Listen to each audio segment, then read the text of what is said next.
Super good to see everybody. Loving seeing your faces. It's been a while. Hi, Christine. Great seeing you. Yeah, really good to see each of you.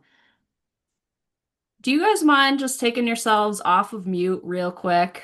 And obviously, we can see your name, but just saying where you're from, what you're excited about in terms of, and if this is not a fully formed idea, that's fine. But what you're excited about creating in the coaching business context. Does anybody feel like volunteering and starting that circle? I'll go for it. All right, thank you. Um, First of all, Christine, thank you so much. This is really cool. Of course. Your 90-minute kind of overview intro video and your email, I just really appreciate it.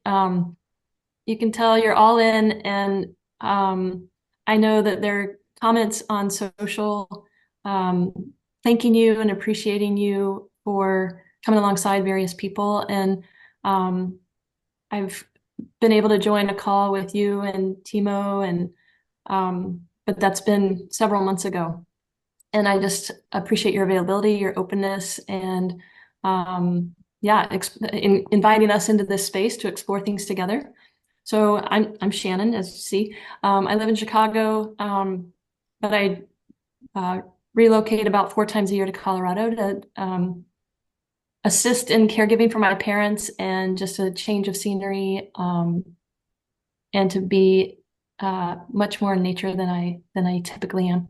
Um, and I'm pivoting a little bit in my healthcare practice.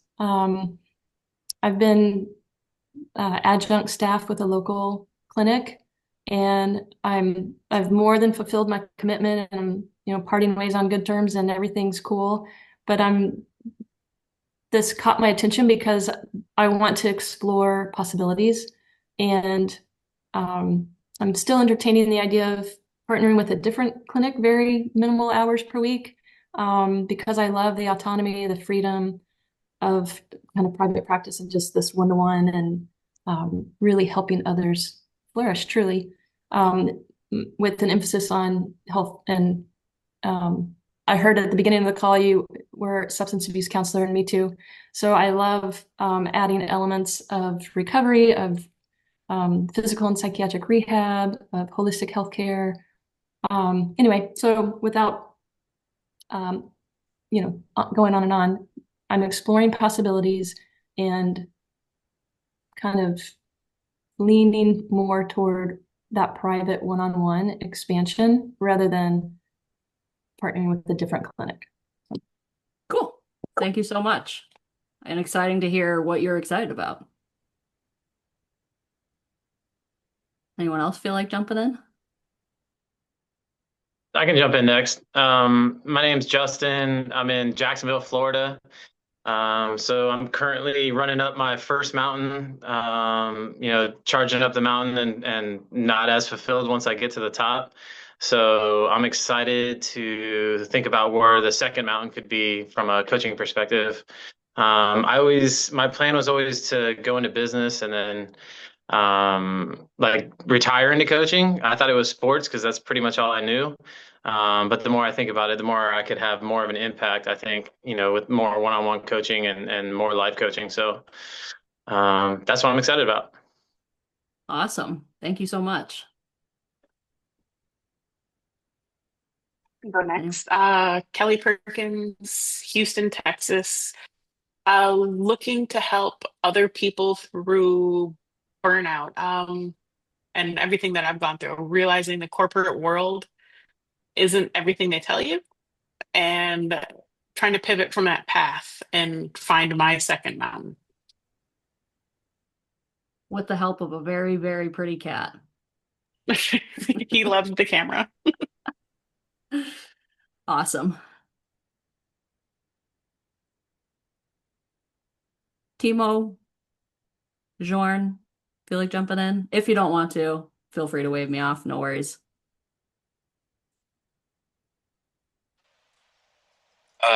Hi, Christine.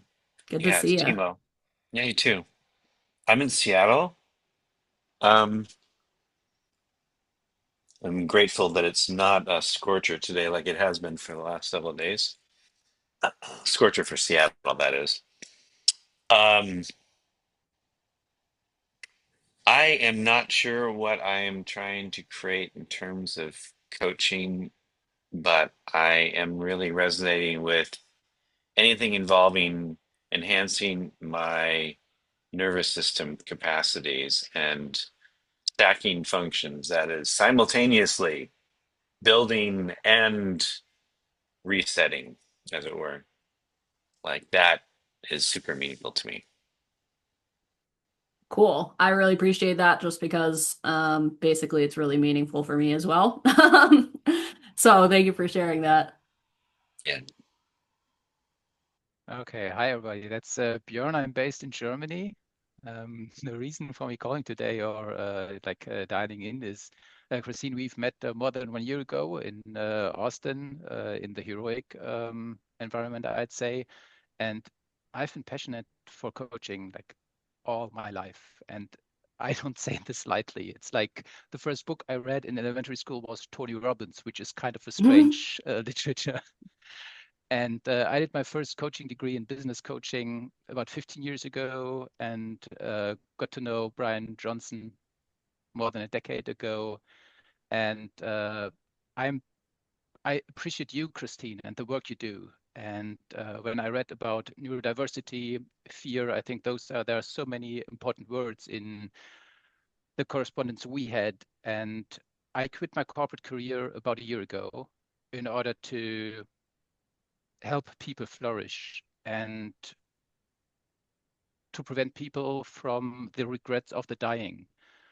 I've done different things over the last months, for instance, like working with people transitioning from work to retirement, because I think in Germany and I think all over the world, that is a group which does have a huge potential. Loneliness is something which is important. Society, that is something I have been doing. I don't know yet what like my path, my passion will be, but I know that, well, fear will always be there. That's a great opportunity to practice courage.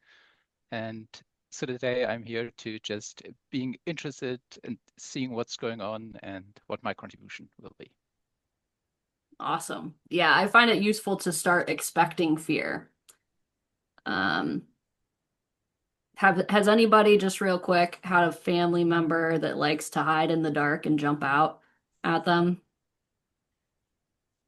So the house goes silent. It's kind of dark. You know they're up to something, right? Walking into that startle, all right, is very different if you're walking in completely unaware that the house is dark, somebody's up to something, and they get you, right? You may still startle, but if you're expecting that, your stance in that is orders of magnitude different, at least in my experience, being having somebody who loves to do that to me. And in this, when I expect my fear to get evoked with many of the things that we do on a day-to-day basis as we build. So I really appreciate that you appreciate that opportunity for fuel. Anyone else feel like sharing who they are, where they're zooming from, what they're excited about? Hey, I could come in and share. Hi everyone. My name is Jabir. I'm joining from Toronto, Canada. Thanks, Christine, for inviting me over. Um, quick background with regards to coaching. I'm on the heroic coaching track, and I've completed coaching, Mind Valley's business coaching certificate, and also the PQ Positive Intelligence coaching grant program. So these are some of the experiences I've completed. Um, I am a full-time employee at the moment in the IT industry as a software release manager, and got a family, couple of kids. So that keeps me pretty busy and occupied. For me, I do find myself challenged with like creating some time and space for myself, like coaching is something I would like to grow and like make it my full-time gig, and it seems very difficult in terms of the path. And on my own personal journey, I would say that like I'm kind of like in the about mid 40s now, and for the bulk of my early adult phase, like there were a couple of things. Like I had massive challenges with self-confidence, especially due to appearance. Like I had hair loss really early, even prior to 20, and like had a hair transplant and stuff. But like I still had to come to grips with it in some ways. And like my emotional vocabulary, like it was just very limited in my early adulthood. Like it only started to get more expanded and nuanced, like as the personal growth journey, like as I advanced in it. For myself, I still do struggle quite a bit with aspect of overwhelm, like in mindset and choices and priorities. I relate to HSP, highly sensitive personality, those aspects of it. And I think that perhaps explains some of the things that I do experience with like this high degree of emotionality and other aspects that come with it. Um, and I think the technology and other things that have also led to maybe an attention deficient type of trait. I think this is called ADT. Like I don't, according to the medical system, I don't have ADHD officially, but I do feel a lot of the symptoms that comes with it. Um, anyways, again, like the nervous system aspect of it is really interesting. That's something that I've been exploring as well in my journey more recently, also. So yeah, Awesome. yeah, thank you for for the platform and for this opportunity. If before we go to the next person, just a quick show of hands. Any and no obligation to do this if it feels not in integrity. But I will raise my hand and if invite anybody else to raise their hand if they identify as somebody operating with a level of neurodiversity.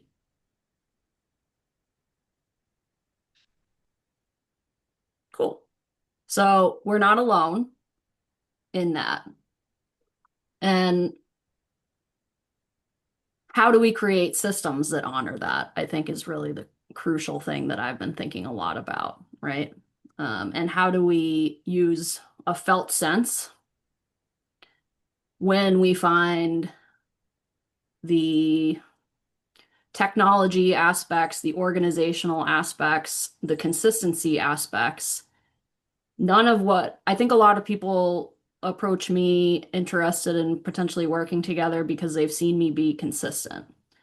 And I have never tracked any of this stuff in a spreadsheet, held myself to a super strict standard of I will create and put it in my spreadsheet twice a week, right? It's all been felt sense driven. And I think not to say anything about spreadsheets, they work great, especially for optimizing things, right? But how can we lean into our felt sense, which most of us coaches being on the more sensitive side, on the more intense side, um, have in spades most of the time. How do we lean into that and not allow it to hijack us? So that's another interesting question that I've been pondering a lot. Anybody else? Yeah. Can you let us know the best way to pronounce your name? Yes, I was going to start with that. Hi, my name is Snehal. So Snehal, if that helps. I Hmm. got to learn that. Today's been interesting. Like I was told that I should start telling by how to pronounce my name. I got to learn how to say that because it makes other people comfortable talking with me or approaching me as well. So thank you for that reflection. I am from Ohio. Originally, I'm from India. I've been here a long time. I've been a stay-at-home wife and a mom. And I did heroic in 2022. It changed my life, but after that, some life events happened. And that led me down a different journey with respect to inner child healing and just self-discovery and knowing myself more. And I learned a modality called as Compassion Key, which uses self-directed compassion. Um, and I realized that like that was really my forte. Like all my life, I couldn't fit anywhere, like a misfit, like no skill set. Like I was an achiever or whatever, but that's a mask, right? Because um, uh, which is why I feel like I'm maybe neurodiverse because the amount of effort I need to put in or have to be organized. Uh, but then this finally landed with me, Compassion Key, and I've been helping other people and the way they've been responding. But I still notice that when I have to actually put myself out there, or just like, or use this as a profession, or ask money for my services, like I go in this catatonic state, like, oh my gosh, like I know I'm good, I know I can help people, but whoa, I just freeze. So actually, fear, that's the word I read, and I didn't read anything else. And I'm like, okay, I gotta be here and see if that maybe helps me because that's how I feel, like so gripped by fear, and I don't want to live like that. I want to be my express my fullest potential, and I especially when I know I can come from service. So that's why I'm here today. Thank you for doing this. Yeah, of course. And a lot of the things that you mentioned we're gonna hit directly. So I won't go too far into that at this point, but we are gonna hit them directly. Um, Anybody else?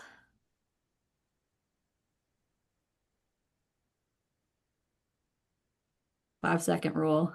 I'll jump into the presentation if you guys, no one feels excited to share anything else. Casey, go for it. Go really quickly. Um, so just trying to think kind of the best entry point in terms of coaching background. I've been coaching in bits and pieces, not with any kind of scalability or repeatability for the last 2 years. And while I have loved being in service of those that I've worked with and have gotten great results and everything, um, it was exhausting. And I felt like I was starting from scratch every single time. I felt, frustrated with myself, felt like I was letting clients down when I couldn't turn things around quick enough. And, I'm also like, sorry, what was your name? The gentleman that spoke, Jabber. Jabber, yes. Yes, I also self-confidence issues, but also just working full time, and I have a 13-week-old daughter now as of today. And so balancing everything, feeling so called to be in service and pursue this passion of coaching and helping people like go through transformations, but being so frustrated that I couldn't figure out how to balance it with my life. And when I found Christine and the sort of her approach and what the way that she characterizes it with nervous system and in harmony with all of the different sources pulling my attention and energy, that really spoke to me. So this resonance that I feel with this model and with Christine and everyone that she pulls into her orbit has been extremely soul nourishing and allowed me to see a path where I could actually viably do this, both on the side and then eventually as kind of my main way to give back to the world. So yeah, nod of gratitude and just excited to be here with y'all. And I just want to reflect Casey's been doing awesome work and also reflect to each of you who has thanked me that I realize that thanking other people takes a amount of time, energy, and focus that requires concerted effort. And so it may seem, easy, simple, and polite to do, right? But I know that doing it on a regular basis is not easy. So I want to reflect my thanks to each of you for just taking that time to express that. Anybody else? Yeah. Hey, Jean. Good to see Hey, you. hi, Christine. So good to see you. So good to see each of you all here today. And thanks, Christine, for reaching out to bring me in here today. Uh, I have not chosen to pursue coaching as a full time yet. However, with my work that I do and daily involvement with many people, I have those micro moments where I'm able to give people insight that I can tell that there's a click going on. And so I see myself right there at that point, uh, being in the present for those micro moments with somebody to help them through, whatever moment that might be. And yeah, I could see myself going more further into a coaching, uh, taking on full-time clients, but yet not at this moment. I'm working more to establish a workshop routine and using those skills that I gained through that training experience. Cool. I do want to mention that part of the model, and this is a little outside of the scope of why we're here today, which is more related to fear. But in the model that I use, we use workshops as both client delivery, as in serving the clients that we already have, at the same time as giving people an opportunity to come in, check it out, feel with their own body if it's useful for them. And so that's integrated into the model. So rather than doing workshops separately for only new people, Mm-hmm. these become extras, extra trainings, extra opportunities to go deeper for the current clients that we have as well. So we don't fracture our attention quite as much organizing it that way. So I do want to mention that. I can send you another training that speaks more to the model, if that's useful. Yeah, that sounds great. Cool. Thank you. Yeah, I had a phone going off. I turned my You're audio. good. And I think Lori is off camera, but I'll just give her a second to jump in if she wants to. Otherwise, I'll jump right in. Hey, Christine, I'm traveling. I'm going to be at my destination in about 10 minutes and then I'll be able to be present. Cool. Well, it's good to see your name on my screen. And it'll be Happy good to to be see here. you when you're able to pop on. Just safe travels. We'll be here. Thank you. So, all of us kind of working in different directions, right? Different points of inspiration, things that we're really passionate about, right? All of us, though, running into this challenge of I try to get some traction and that causes me to have a reaction of fear, which makes it really hard for me to either get that traction or maintain it, more importantly. So I'm thinking that almost everybody has done something in fits and starts, right? And it feels kind of erratic. It probably looks a little erratic, right? So, how do we use the tools that we're going to go over today? Which, in retrospect, you're probably going to look at them and say, I don't really know why I didn't think of that, right? These are meant to truly be um, easy to integrate into your nervous system and just might um, be simple approaches that make a lot of sense when once you hear them and take a otherwise sort of nebulous, confusing issue and provide you just a simple frame, a new frame around what you're experiencing.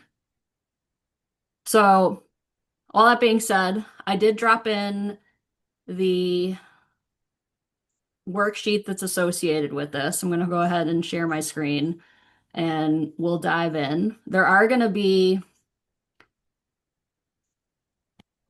periods within this workshop where I'm going to have you guys take some time and get what's coming to your mind out on paper. You can use the worksheet that is was dropped in the chat. You can use a journal, wherever you think it's going to be most useful for you in the future. So do what works for you. As we go through this, listen with your body.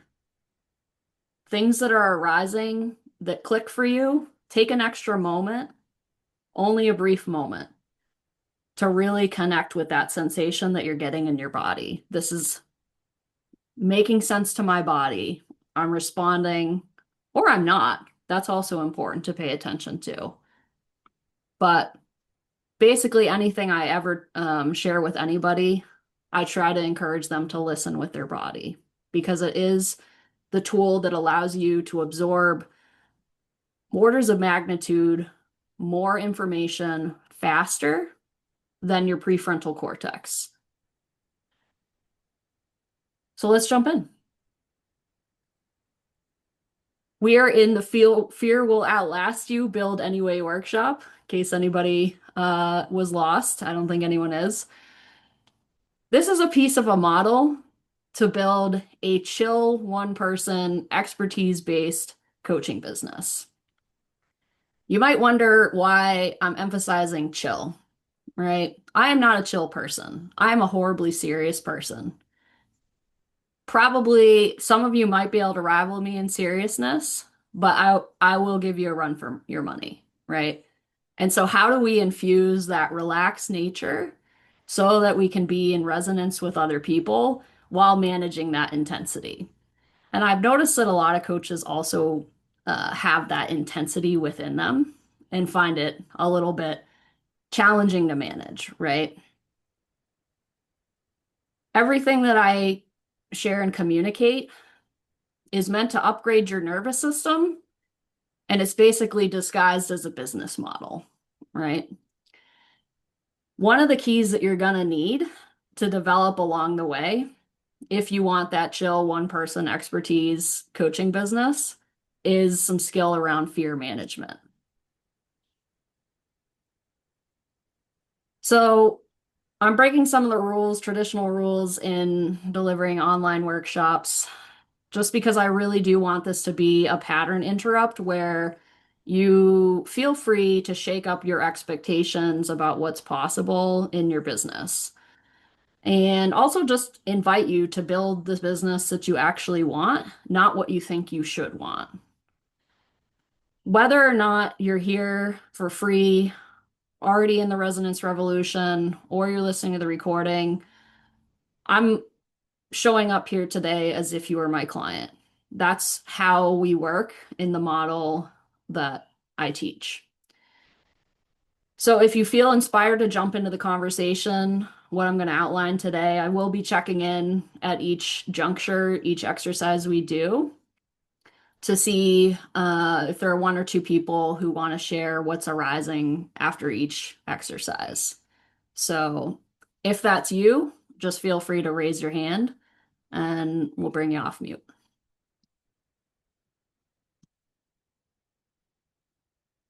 So you may have been to a lot of workshops that feel a lot like a bait and switch. This is pretty normal. You basically withhold everything until somebody pays, right? And part of what we need to do with the nervous systems that we have, that I think each of you is functioning from on some level, is basically the exact opposite.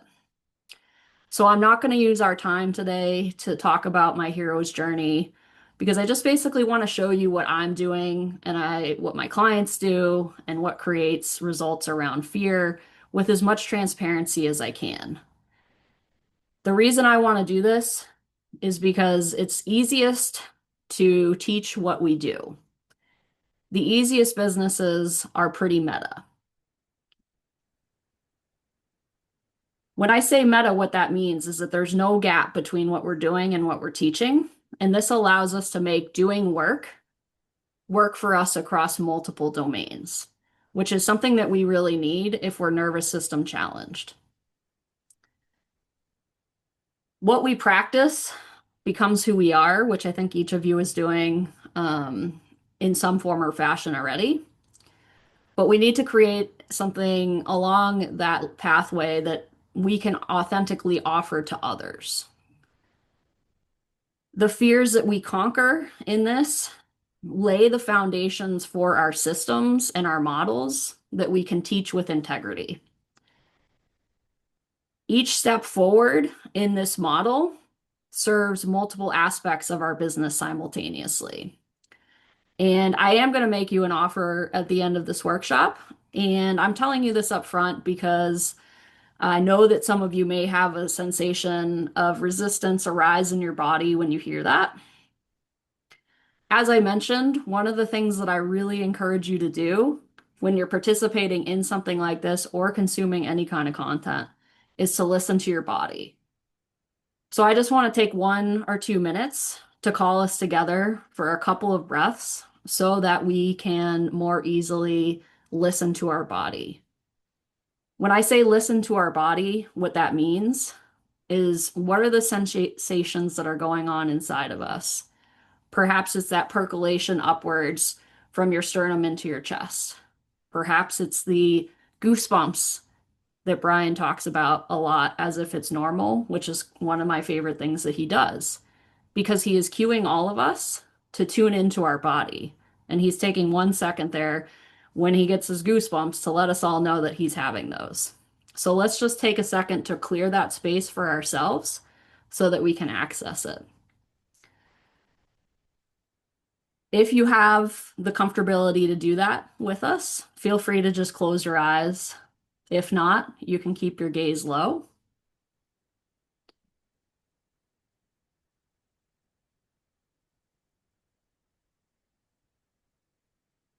Drawing ourselves into our heart.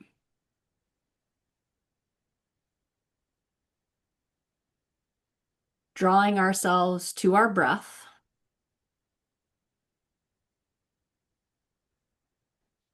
Drawing ourselves into our posture.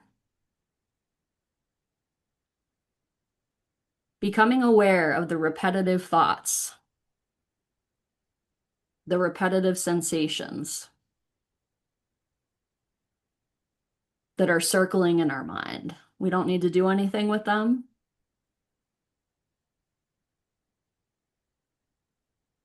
But bringing those together as we tune into our posture, our breath, and our heartbeat.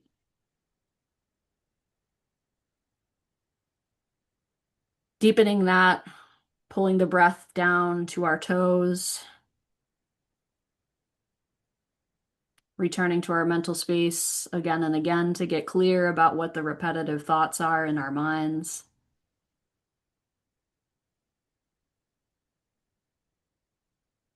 Determining what our intention is for the next 90 minutes or so. What do we want to get out of this workshop? How are we determined to show up? How are we excited to participate or not? Whatever works for you. Just getting some clarity on that. Drawing you again back to your heart. Feeling it beat within your chest. Taking a deep breath together now in 3, 2, 1. Inhale through the nose.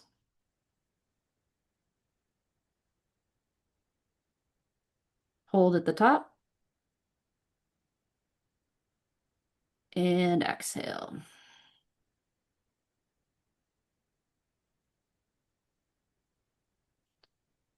You've probably less contact with your heart and with your thoughts and with your posture, which is normal. Go ahead and bring them back together.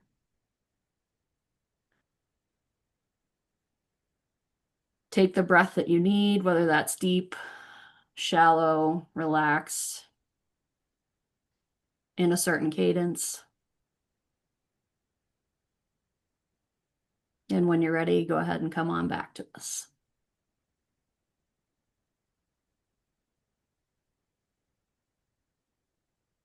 So we just took a second to connect to our body so that we can more fully react.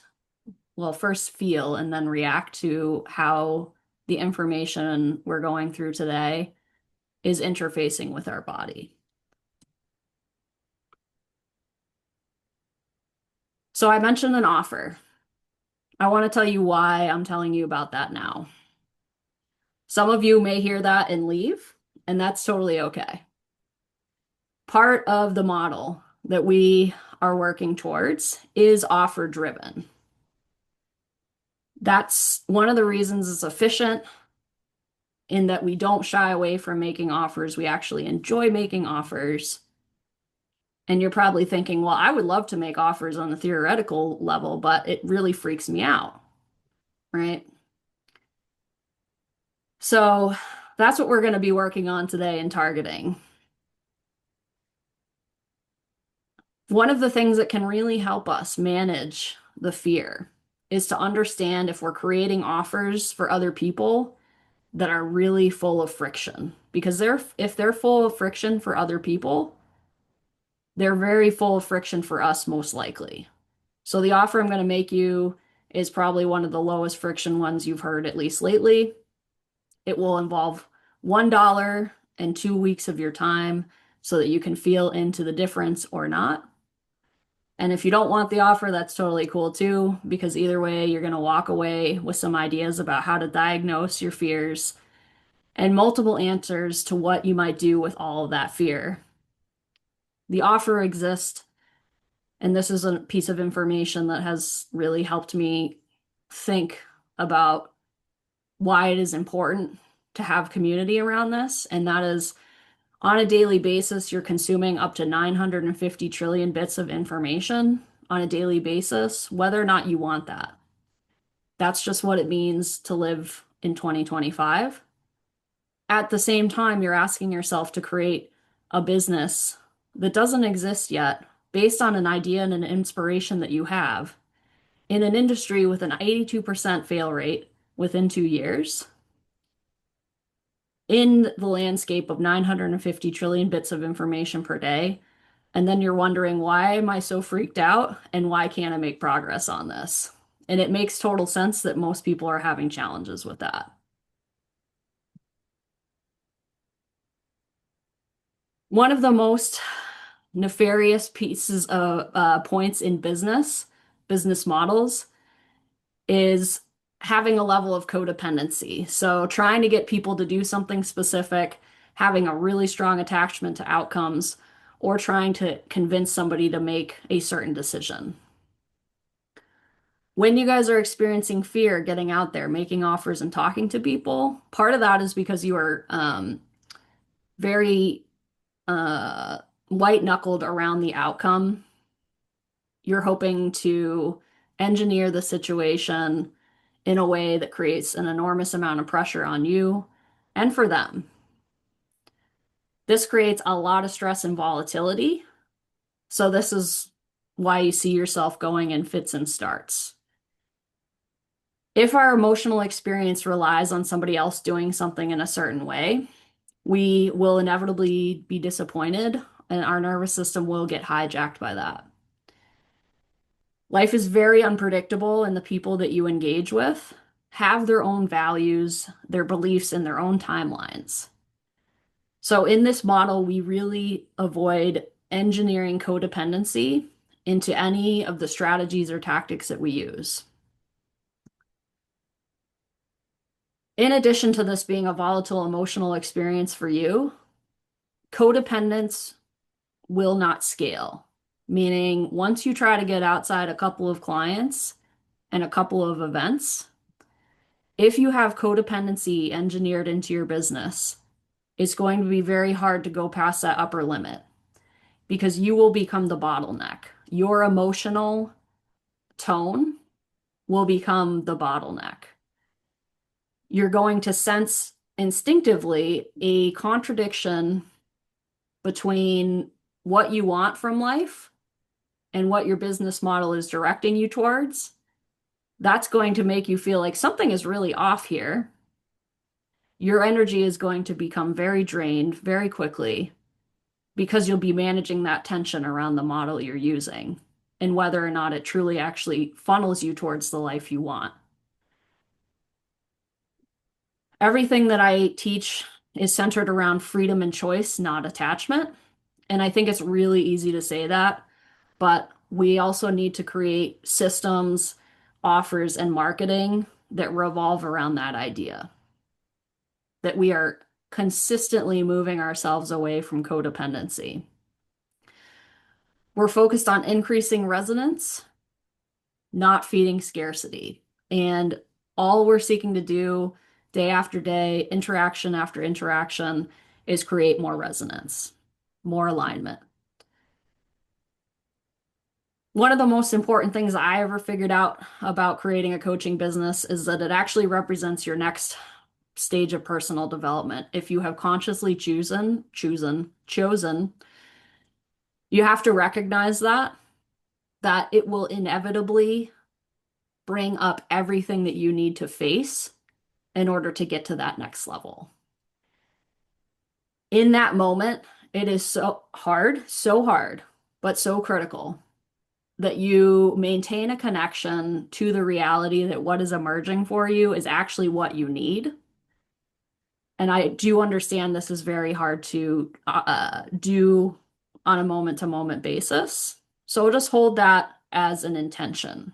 You will miss the mark many times, welcoming in all of the things that you wish weren't happening, but just hold the intention, hold that space. Along those lines, I want you guys to take a couple of minutes to determine in what ways building a coaching business is evoking your worst fears. Why is that important? Why am I having you do that? Because I want you to understand that the evocation of those worst fears is a natural outcome of you seeking to take your personal development to the next level. So grab your worksheet, take 3 minutes or so, write down a couple of things that you can really see your worst fears crystallizing in front of you. Just want you guys to get a grip on that. So I'll stop talking and give you a couple minutes to just get those done.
Give you guys about 30 more seconds.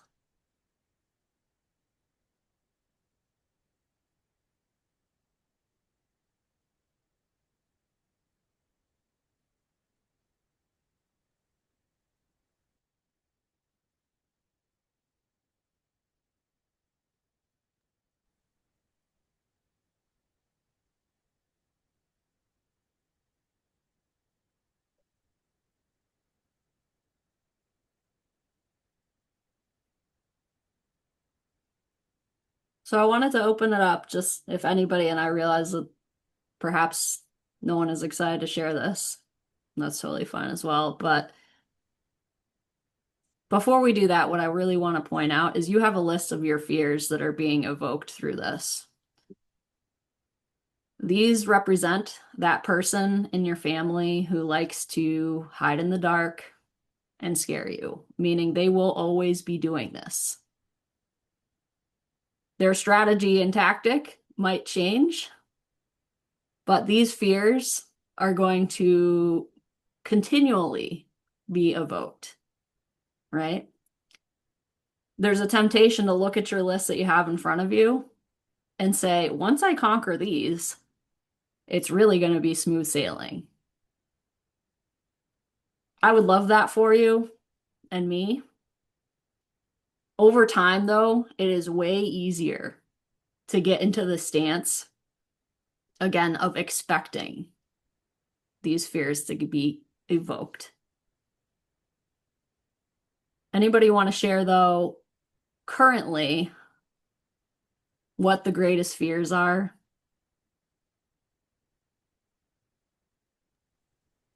I can run it. Yeah. And I know they will not go away with me. They just morph. So the biggest one is fear of failure. And with that is putting a ton of time into something and having it go nowhere, having nobody want the course or my coaching. And then the dumbest one, but the one that is in the back of my head all the time is having my current and past coworkers find out and find it funny. I know they won't, but that one just stays in the back of my head is the fear of being judged. I'm going to raise my hand as hashtag relatable, right? I don't know if anybody else can feel that, right? Thank you for putting that out there for us. Just to really clarify, there may be one of your ex coworkers who does have that reaction, right? So we have to learn how to focus on the 99 other people who don't get something in their craw that really truly has nothing to do with you. So I just want to say that out loud because I find it easier to think about what will happen. And I think the reality of what will happen, as you articulated, most of the people will not respond that way. And then bring a level of negative visualization to the one who will and say thank you. So thank you. Anybody else? Let's hear it, Lori. Okay. Hey everybody. Thanks. So this is I loved how you framed this up and I loved how codependency became before this. So for me, my biggest fear is being seen. My first mountain, I'm a nurse anesthetist, so I'm literally hiding behind a drape, numbing people. And I want to wake them up through coaching, invite them into this like state of aliveness. I feel like what's up. In our Western culture, we've like medicalized most of our human experience. And as I've gone on my sobriety journey and personal development journey, this being with oneself has been a wild ride and thankful for tools and frameworks to do so. But this is really alive when I now am CEO or like the one responsible from for running this and being consistent and evolving from those codependent patterns and the like TED triangle patterns of like victim, savior, and I'm blanking on that third one. And really falling into that heart space of like opening and trusting and not clinging to outcome or controlling outcome. So yeah. Yeah, and I just want to speak directly to your nervous system in the brain that you have evolved with, and say that in addition to helping people with anesthesia and, having been in a role where you literally are behind the curtain, our brains are evolved to enjoy not being seen. From the hunter-gatherer perspective, being seen is an incredibly vulnerable place. We took a lot of time and energy historically to avoid being seen for literal safety reasons, right? And so that arises is well within the to the extent we're using normal as a guidepost, but well within what I would expect a human brain to experience. We get very nervous, our brains and our nervous system, for those reasons, when we are seen and when we move. When we move, it's easier to see us. So what this means for you in either the conversations that you're having outside of the online space where you are growing, or online where your different posts, your different outreaches demonstrate movement and change that you've undergone, your brain is hardwired to try to hide that because it demonstrates movement. So just something to think about when those normal fears of being seen arise. There is a evolutionary reason for that. That doesn't mean that we have to hide because our brain is wired that way. What it means is that heart space that you talked about, using that for yourself to have radical empathy for the fact that your brain is afraid of being seen and of moving for these very historical reasons that have very little to do with where you are today. Does that make sense? Yeah, that's really helpful. And what I find interesting is like, right, we put the word radical into these phrases of like acceptance, or what did you just say? Radical what? Empathy? Empathy. Like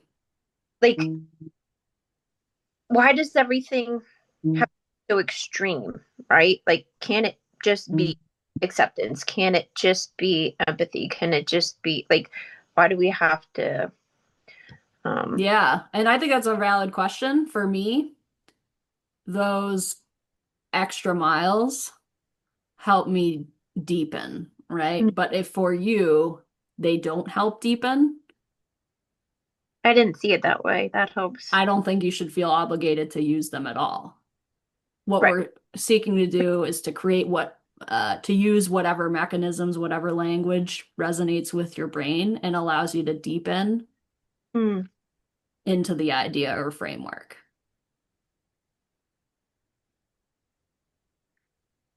Thank you. Thank you.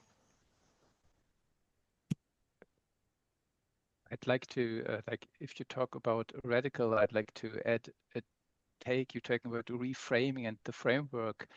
If we take a look at the origin of the word radical, it's the root, basically. So I think it doesn't have to be aggressive or something. It just means to go to the foundation of it, and that helps me, and that's a way which reframed the way I look at the word radical.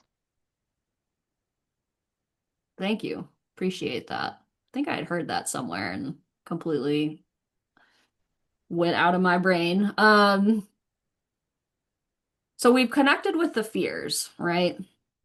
So now we kind of want to zoom in the other direction.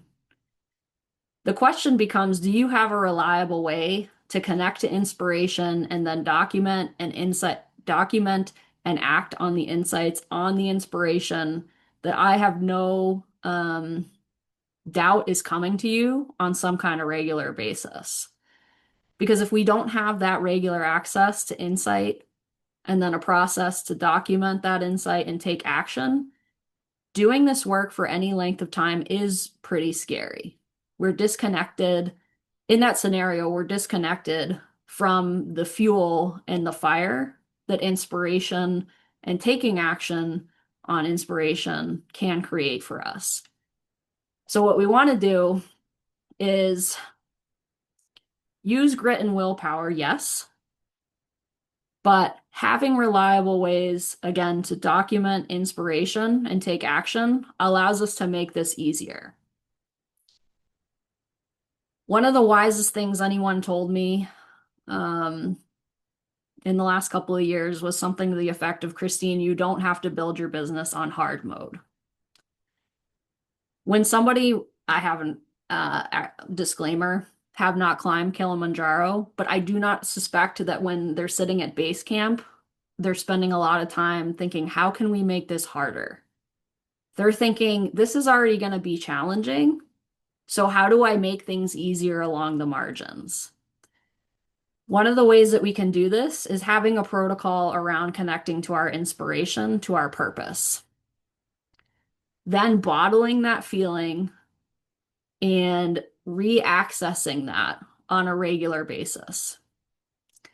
This space of inspiration, documenting and then acting, is a space that I would love to see each of you come in contact with at least once a day. And that once a day can be just for a moment. It doesn't have to be an hour-long meditation in the woods, although those are really nice. What I just really love for each of you to start to connect to is this idea that you can create these moments of inspiration reliably for yourself. And this practice can be big or small, depending on what your time constraints are for the day. One of mine is a practice of meditation with me dropping in and out of meditation as I get insights. I record them and then I stick them by my desk to follow up with them later. And I have the commitment to actually look at that list that I have created. This is a key piece. We don't like to look back and look at the stuff that we've already done because it's not shiny, right? It's a little less glamorous to go back and look at the notes, look at the pieces of inspiration that we've already gotten, but it's really crucial that we do. You don't have to follow up on 100% of the inspiration that you receive. If you were hitting 50% follow-up, that would dislodge you in many, many ways. So the key is having a regular practice that will work well for your schedule and temperament, and that is something that allows you to really connect to your purpose and capture the insights that you're getting. So how do we operationalize this? For those of you who are already in the resonance revolution, you've done this already. And so this would be the time to find out if you're doing it. Make any changes from the data based on the data that you've already gotten, whether or not it works. Do we need to make some tweaks? And then for the rest of you, you can use the worksheet again. There's a couple of pieces to this, so I'll just walk you through. Creating a list of all of the places and practices that lead you towards inspiration. When I get exposed to any kind of heat, I just immediately become inspired. I don't know why. So those would go on my list. Sauna, sitting out outside, baking under the sun like a lizard, hot baths, whatever. All those would be on my list. But I gave some examples here that, might resonate with you. Your morning walks, any kind of specific meditation practices, any particular authors. Once you have that list, and I'm going to give you guys about 5 minutes to concretize this, I want you to just drop into that space. Can you connect with what inspiration feels like in your body? So that could be an expansiveness in your chest. Again, this could be the goosebump situation. That sensation of inevitability. That's not really a physical sensation. It's more of a what you anticipate to happen sensation, but getting a grip on what that feels like in your body. Next, what would you need to commit to capture and document those insights, to get more, to not only get more moments of clarity, but make sure that we're gathering all of the things that are coming through when we're clear so we can take action on them. So again, for me, this is dropping in and out of meditation as I get, oh yeah, that's probably a most important task for the day. Or, in the longer arc of things, I would like to go in X direction, making sure I'm grabbing those in those moments of clarity and recording them and taking action.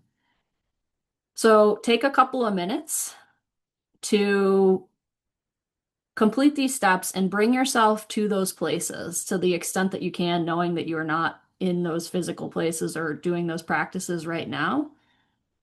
But see if you can connect to what you think you experience when you're in those spots. Give you guys about 5 minutes to work on this because it is a multiple step process.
I'll give you guys about 30 more seconds on that.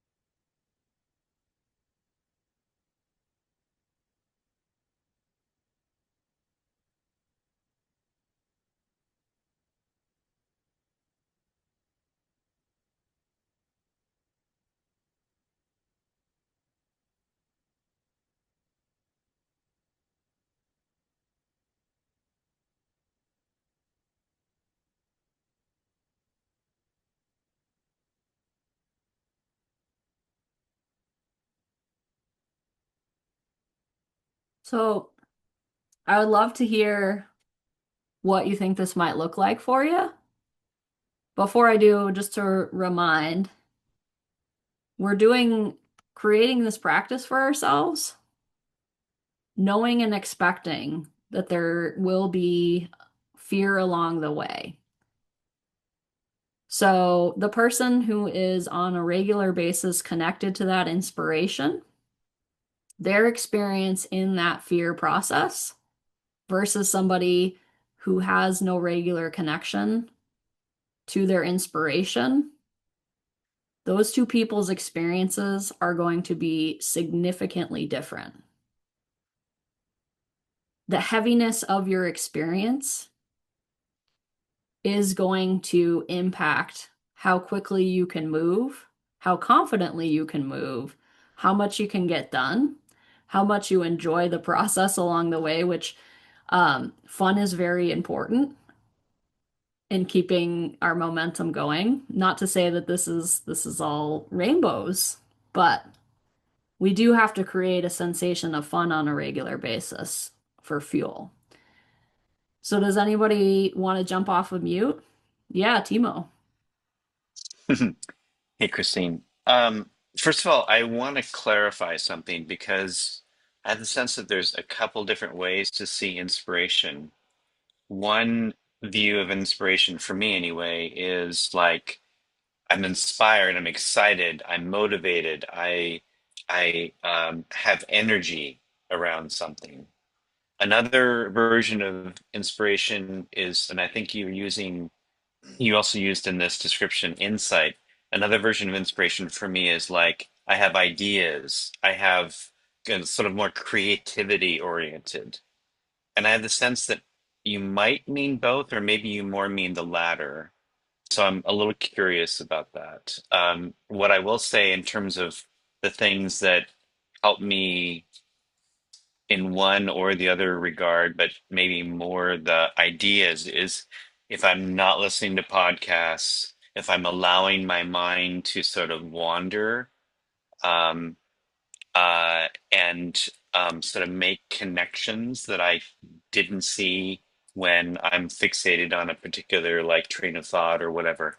If I'm putting myself in a place, and that's often outside, but it doesn't have to be, in the shower, in the morning, early morning especially, is when that kind of thing happens.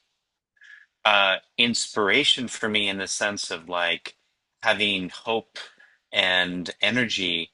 I get that a lot from listening to certain people. Hal Elrod is one person who helps me a lot. Sometimes our heroic mastermind things, like with Brian Johnson and others, are often inspiring to me, and other authors. And certain affirmations that I've encountered have been helpful to me. So that's some thoughts on what you've said. Yeah, and I think that's a really valuable distinction, and I do mean both. I think the types of insights you'll get from the differing um, contexts that you're describing are qualitatively different, right? In the first instance, what comes to mind is kind of this sense of awe, right? And in the second instance, using the word you used, ideas, right? And so there's kind of like these two categories that you're talking about. I think the key thing is recognizing when you're in them, in either of these, and taking the 30 seconds that it might take to record any, you mentioned ideas, but insights, directions that you might be getting from those moments after recognizing you're in them, and then situating those somewhere where you can follow up on them rather than letting them pass you by and needing to accumulate tons of time in that space to generate direction. Does that make sense? Just the latter part, I'm not sure what you're sort of raising a flag about there. Yeah. So typically, most people feel like they have to spend tons of time in these inspired spaces to create direction, right? There's a sense that I need so much volume in that space so I can get super, super, super clear and then I can move. Mm. If we can have a process of recognizing when we're in those moments, documenting what's going on, what's emerging for us, and then taking action, we don't have to um, organize large quantums of our time simply trying to connect to that inspiration. Does that Mm. make a little more sense? Yeah, I mean, what came to me when you were saying that is um, acting on the inspiration fairly quickly, even in a small way, to sort of explore it, try it out, will then lead to more ideas and more insight. Yeah. Sort of As a the ideating kind of the ideo kind of ideating sort of approach of experiment right away if you can. Yeah. And what I'm trying to move folks from overall is this idea that I need to clear my calendar completely for a certain number of days or hours to create the thing because I'm not super skilled at connecting to the inspiration, documenting, and acting. So the impulse then really, and it makes sense, is I need to clear all of this space so I can feel connected and so I can develop some skill in that quantum of time of figuring out what I think I should do and acting on it. So having this practice allows us to not need to create those huge swaths of time. It gives you the opportunity to be able to drop into these places on a regular basis and be getting some really quality inspiration and insight without needing those larger blocks, which are great. And I don't want to say they're not great, but most people have a hard time getting them, just within the context of their very busy lives. Does that make sense? Mhm. Cool. Anybody else want to chime in on what came through for them?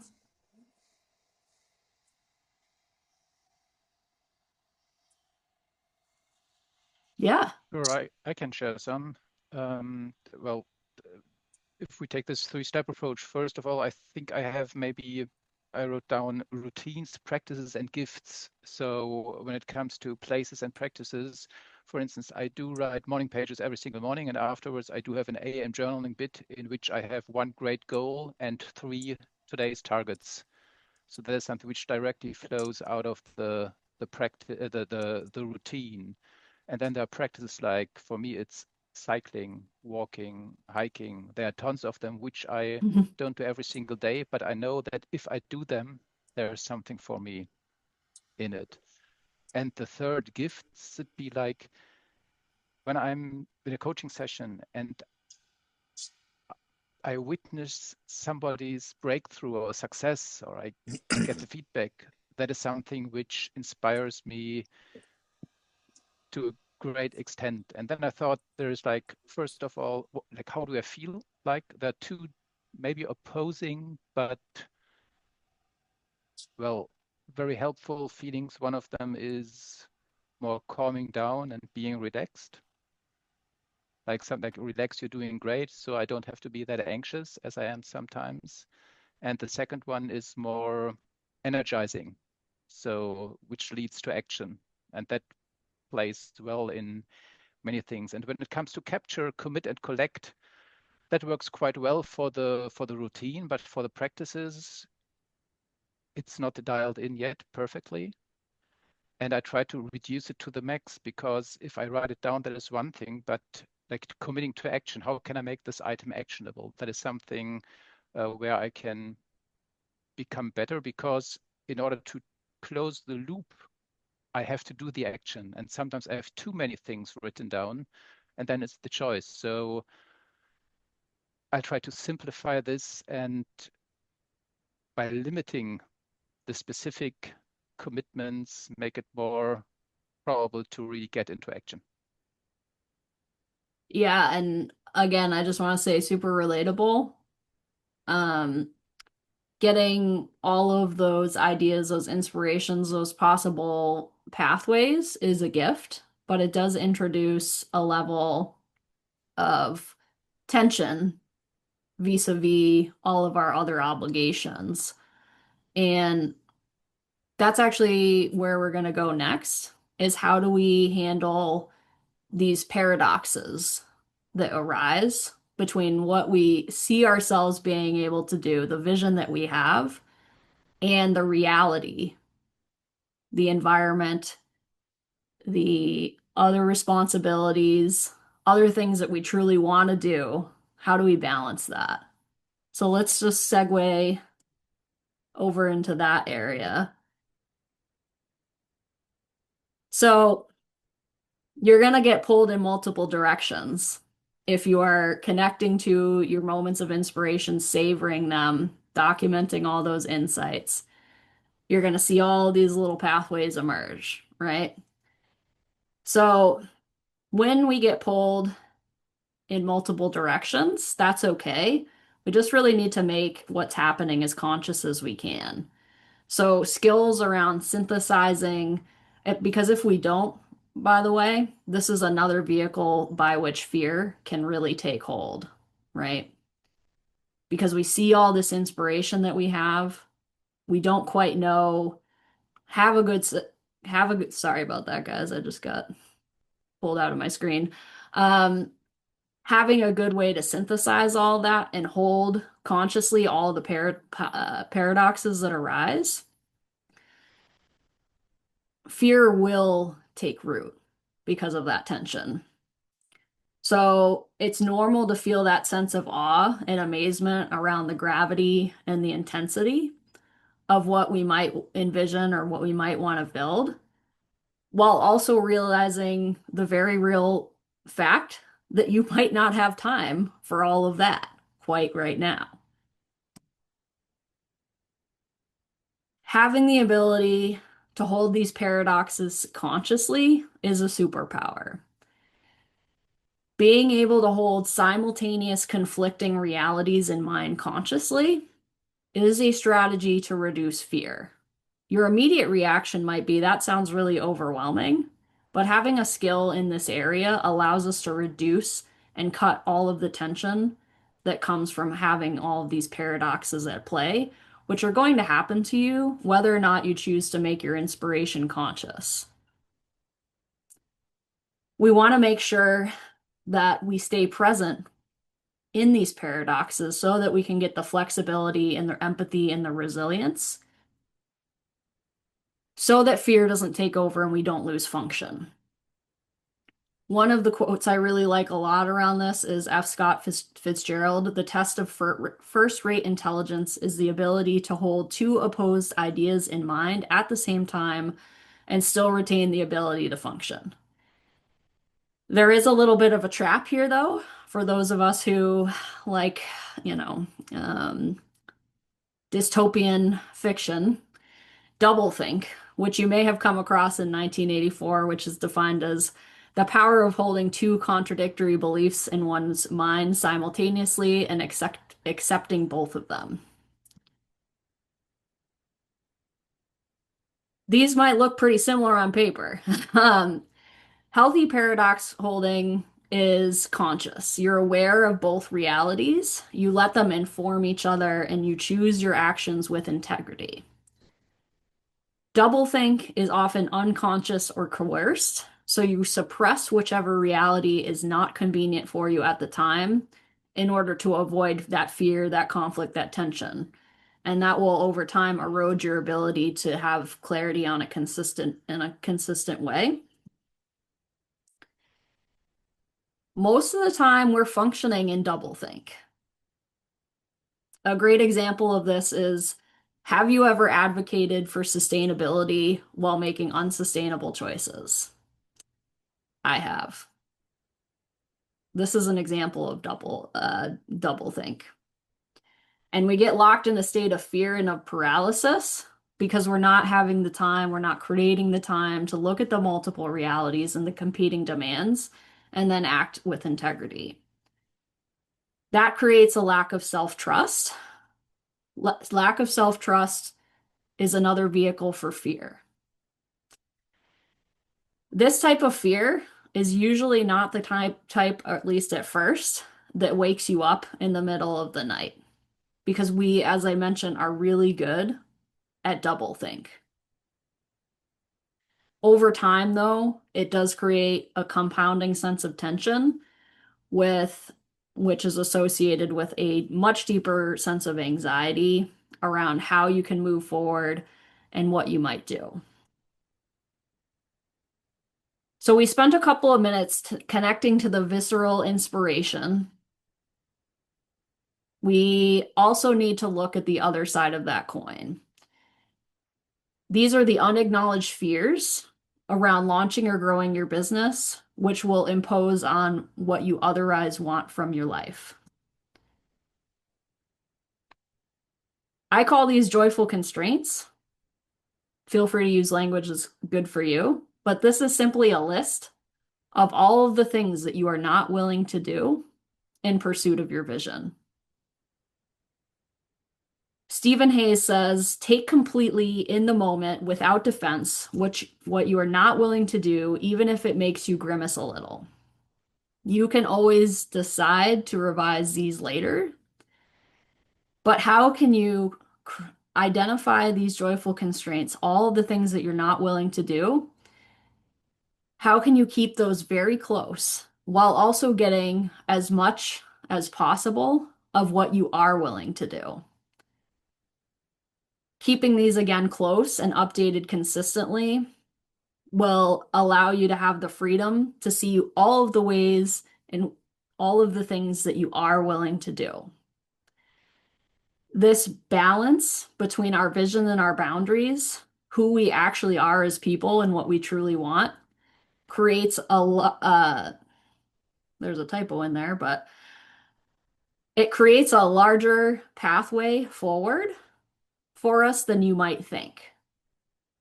So having that larger pathway forward keeps us outside of fear.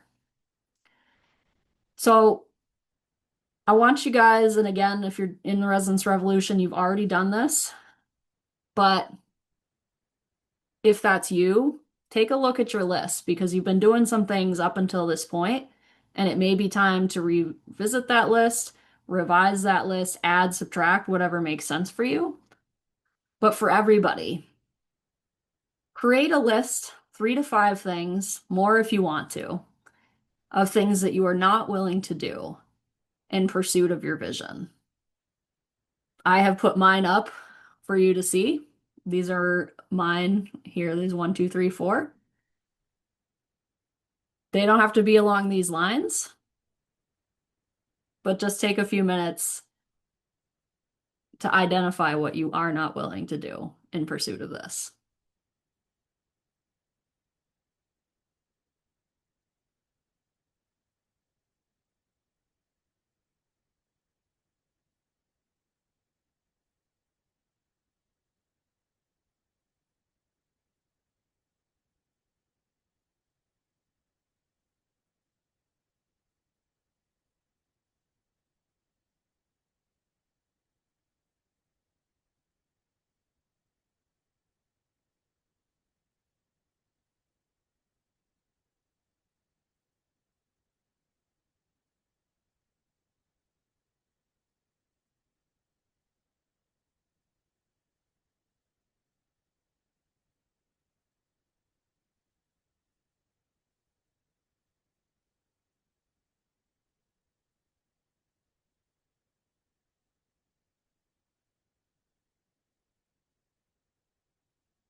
Give you guys about 30 more seconds.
All right. Anybody want to jump on? Feel free to raise your hand or just go ahead and take yourself off of mute and tell us a little about. All right, Casey. So a big one to me, which has been an evolution.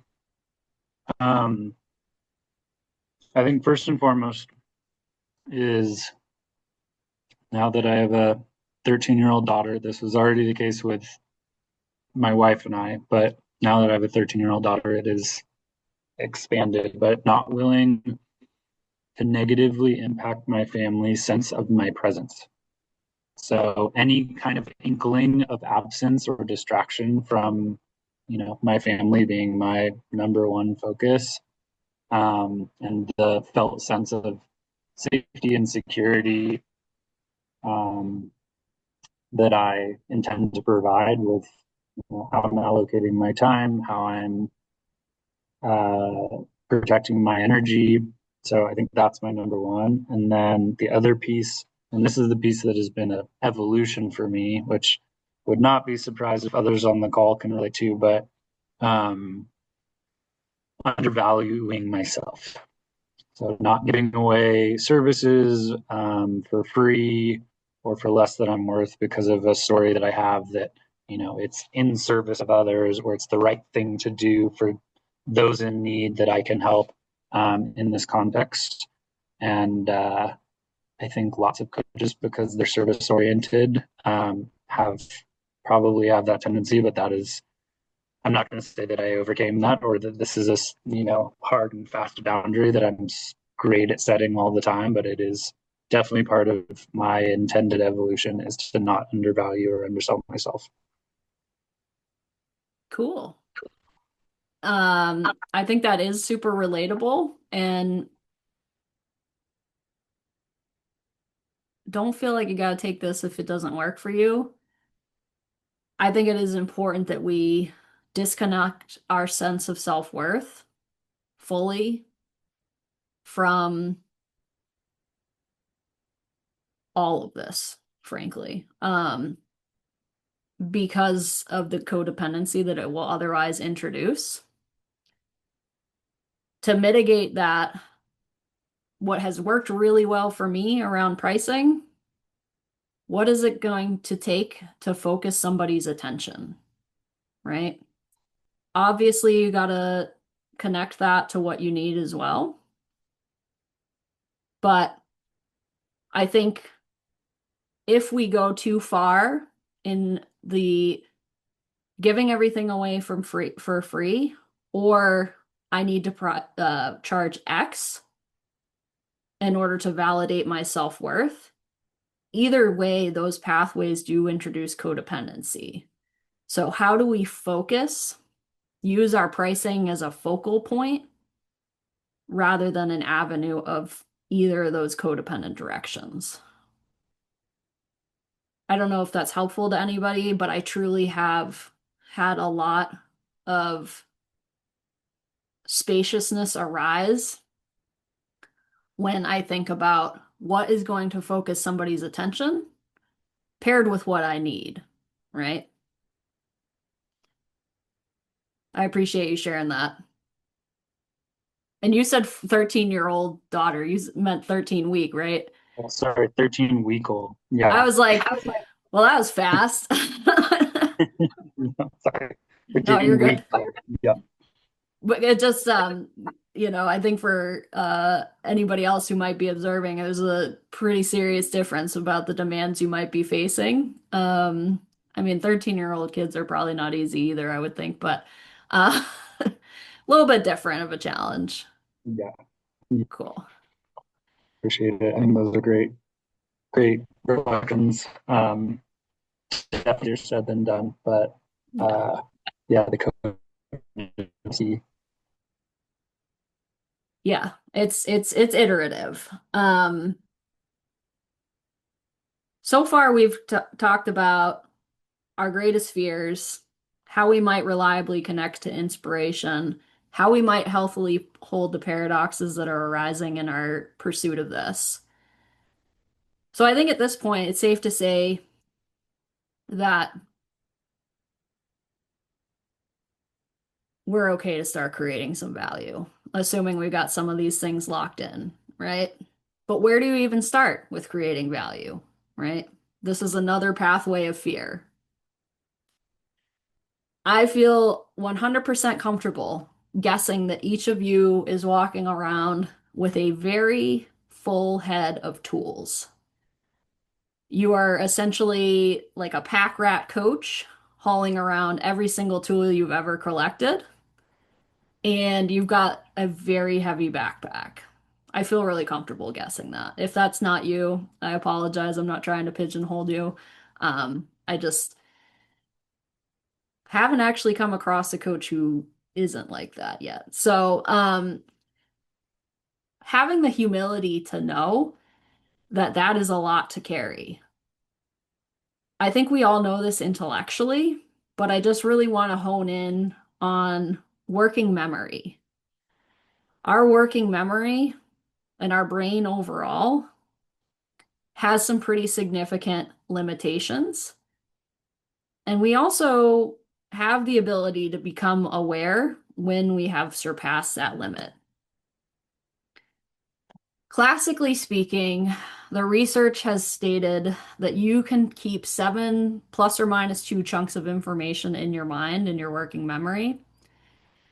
More recent studies are coming up with the idea that it's closer to 4 chunks when distractions are present, or if you're dealing with complex information. I don't know about you, but I feel like as a person in the year 2025, distractions are always present and information is pretty much always complex. So that's just how your brain works. And there's really nothing wrong with you because it does that. The real problem, the fear starts to arise, and you may not have had a lot of consciousness around this area, but pretending that that limit doesn't exist. You're essentially asking your brain to hold all the millions of bits of information about all of the things that keep you fascinated, excited, asking it to keep all that organized, but don't do anything with it yet because I'm not ready. While you also wait for that fantastical future time where you can unleash it all, which is suspiciously very elusive. Your brain is aware that it can't hold all that information, especially if it's not allowed to apply that to real people with real problems, which doing so, unleashing that information in service of real people with real problems, would allow you to organize all that more effectively. This is why pursuing the other credential, the other certification, the other course, the whatever, is not usually your answer, unless and until, and especially if you don't have a practice of digesting what you're bringing in service of real people. Jim Collins says the essence of level 5 leadership is a paradoxical combination of personal humility and indomitable will. So this means we have to have the humility to be aware that we can't carry all these ideas, all these tools, all these frameworks in our heads on an infinite basis, and having the will, the discipline to build the systems and the rhythms to get it out, the willingness to embrace feedback as data, and the willingness to keep moving forward. Jean, do you have your hand raised or I couldn't tell? Oh, sorry, I just kind of looked. Okay. Um, the more you can create systems and uh, rhythms around getting wisdom out of your head, bringing in real feedback and data from those ideally who can actually use that, the lighter you're going to get. Because you're lighter, you're going to have the natural ability to move faster. And because you use feedback, you can be certain that your direction is getting iteratively more clear over time.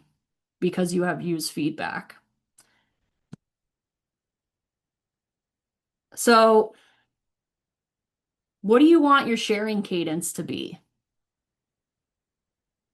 A sharing cadence is simply the routine by which you're conducting outreach, creating content, creating programs, talking about those programs.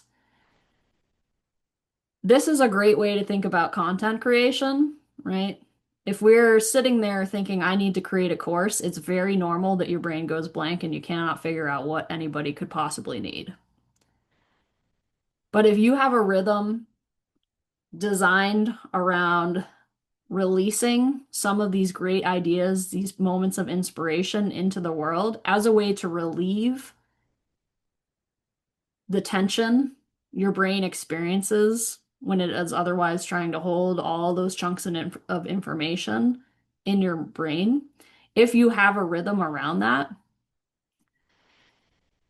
it allows you to use content creation to reduce fear, to reduce the fear that arises naturally when your brain knows it is way over capacity and is not being given opportunities to share, digest, process, receive feedback. So rather than looking at the things that will need to happen to conduct outreach, posts, sending messages, voice memos, all that good stuff, I'd love for you to consider this as a way that you release some of that stuff that you're carrying around in your backpack. Depending on how heavy that backpack is, thinking about what your cadence needs to be to start offloading that. Most of us are going to always be taking in more than we can reasonably release into the world. But how can we start to shift that balance a little bit as a way to relieve that tension pressure and get some feedback? So what for each of you would be a cadence of outreach, posting, writing, and then sharing? Please don't forget to share and get that feedback. What would be a cadence that would feel healthy and as a natural system to release some of that stuff you got in your minds? I just want you guys to take a minute to hone in on that.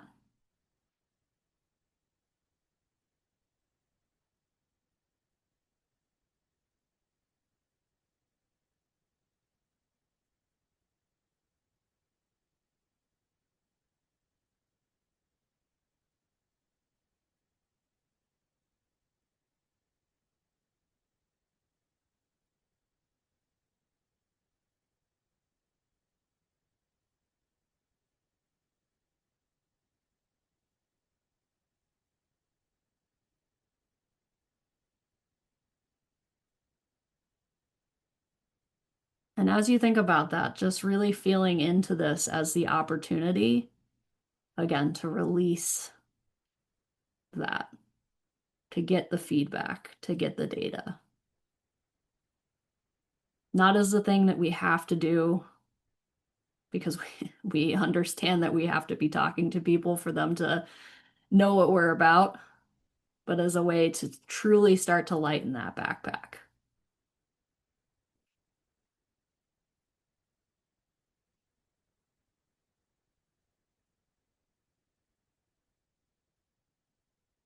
So since this is a very brief answer, I'm going to jump to the next thing because I think it's the more meaty of the things that we can discuss in the context of you having just decided what might be a good cadence for sharing for you.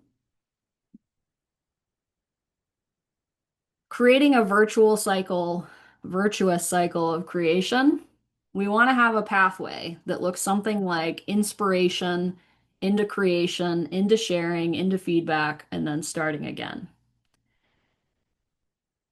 I, again, feel very comfortable taking a stab that at least some of you had the reaction of, I don't like feedback. I totally understand that because feedback essentially puts us on the spot and will force either a decision about what we need to do in regards to the feedback we received, or we will be forced to live with the tension that comes from doing nothing with feedback, which I really don't recommend. But your brain naturally is going to resist the feedback process simply because it does put you on the spot and it does force you to either decide what to do with that feedback, which has a level of pain, or live with the tension of doing nothing with it, which I think for me is worse. So how do we reorient to feedback? Feedback is usually one of the biggest things that creates fear. This is not new information to most of you, but the reverse indicator. I spent a lot of time thinking about how do we operationalize the idea that we want to love feedback. And so I've seen reverse indicators defined as signs that you are right where you need to be to grow outside your comfort zone, or not necessarily a sign that something is wrong and that you need to run back into your old comfortable life. It's a sign you need to take a deep breath, get excited about the opportunity to express your heroic strength and create the new and heroic version of you, or it's a sign that we're about ready to grow. Feel free to use whatever definition works well for you. I think they're pretty similar, but how do we operationalize that? What we want to do is get really clear about what it feels like in our body when you're in a reverse indicator situation, when you're where you need to be to grow. We want to make sure that we're seeking this on a daily basis. Obviously, you are not going to have reverse indicator situations every single day. I mean, you might. Most people won't. But can we get into that space 3 times a week, 4 times a week, 5 times a week for a moment? Getting really specific about how it feels to you is the easiest way to tune into this. So I want to give you guys about 3 minutes. Probably don't need 3 minutes. Let's do 2. What are the specific sensations that you become aware of when you're experiencing that reverse indicator? So for me, my target for a long time was what I'm highlighting here. It was in my heroic protocol. It said reverse indicator and that nauseated emoji, because for me, when I'm in these situations, my stomach is just fluttering all over the place, right? But what does it feel like for you? Just take a couple of minutes to get some clarity on that.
Before I bring you guys back, can I get a quick show of hands of people who are actively using the Heroic app to track targets? For the targets section specifically, I should mention. So Jean, Shannon. Okay. Casey. Okay. So, knowing that a couple of us are, I think it's worthwhile to take a second to do this.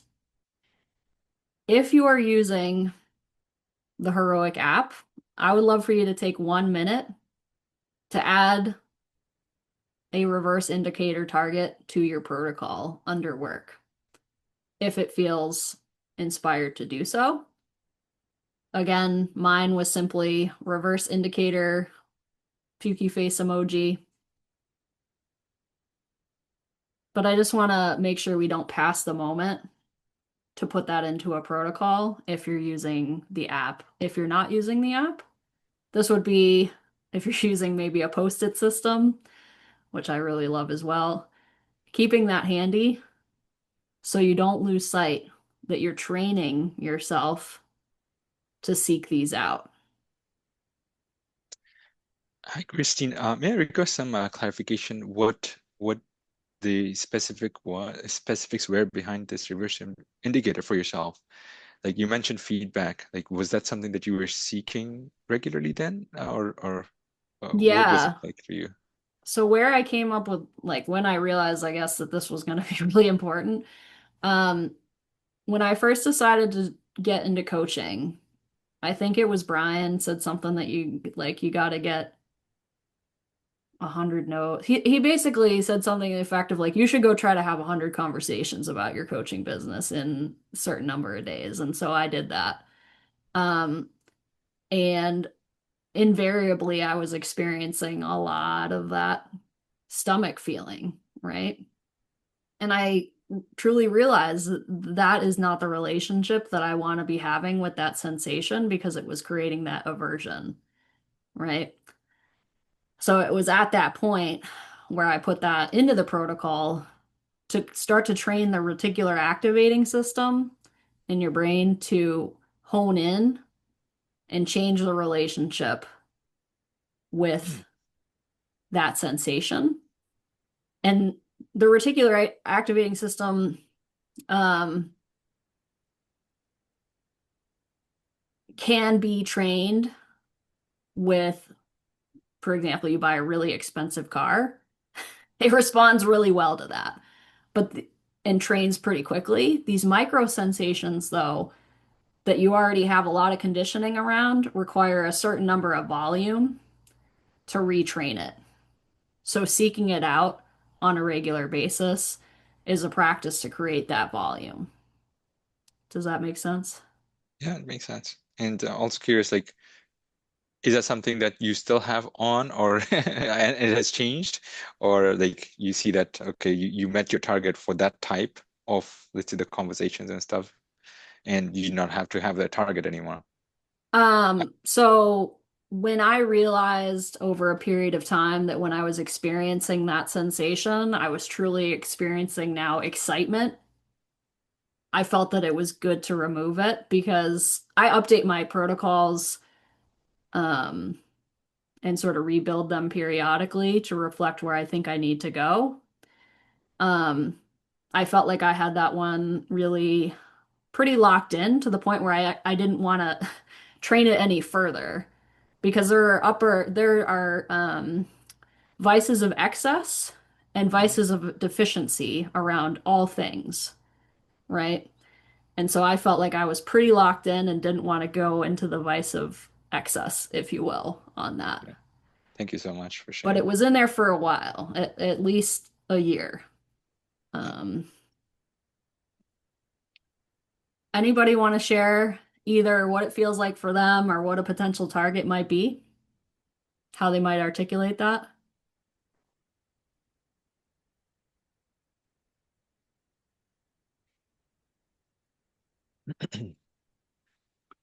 I can share a quick one. Sometimes for me, it feels like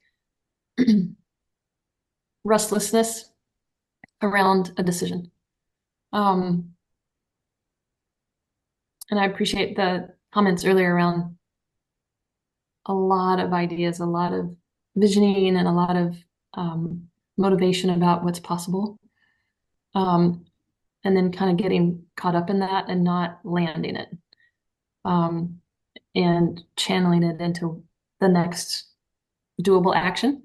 And so for you, when you said sometimes your stomach feels all fluttery or whatever, I wrote that down too. But before you said that, I was like, oh yeah, that's what it feels like. The butterflies are flying out of formation. Yeah. And usually, kind of what you said, I didn't have that specific target in my app, but by putting specific targets in my app that resonated with me, I had quicker turnarounds and I knew exactly what to do when I felt like there was no forward motion. I was too sort of diffused or frazzled or like, they're all great ideas. Yeah. For me, it was a signal to take a brain break, right? Get up, dance, move, go outside, close my eyes, do a quick meditation, or one of Jim Quick's brain breaks. Get some, go hydrate, go breathe, go move. And sometimes that was 1 to 3 minutes. Other times it's 20 to 30 minutes. And just kind of get that sort of nervous energy out and that calming, energized tranquility, focused energy back. And that's those little things have become important, consistent targets for me over the last couple of years. So that's what I do. Awesome. And what I think I'm hearing is that you have a willingness to create targets that speak to your brain, regardless if they're the recommended targets, that Heroic gives you, which are really great.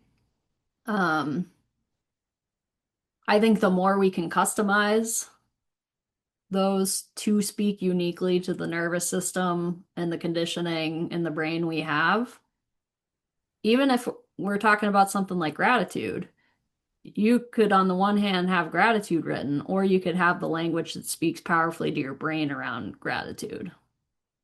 So, super excited to hear you doing that. Looked like Jean wanted to jump in. Oh, let me take you off mute here. No, I'm good. I'm just waving my hands around over here. What my thinking. Okay, cool. No worries. Thanks for letting me know. Yes. So, let me jump back into this area here.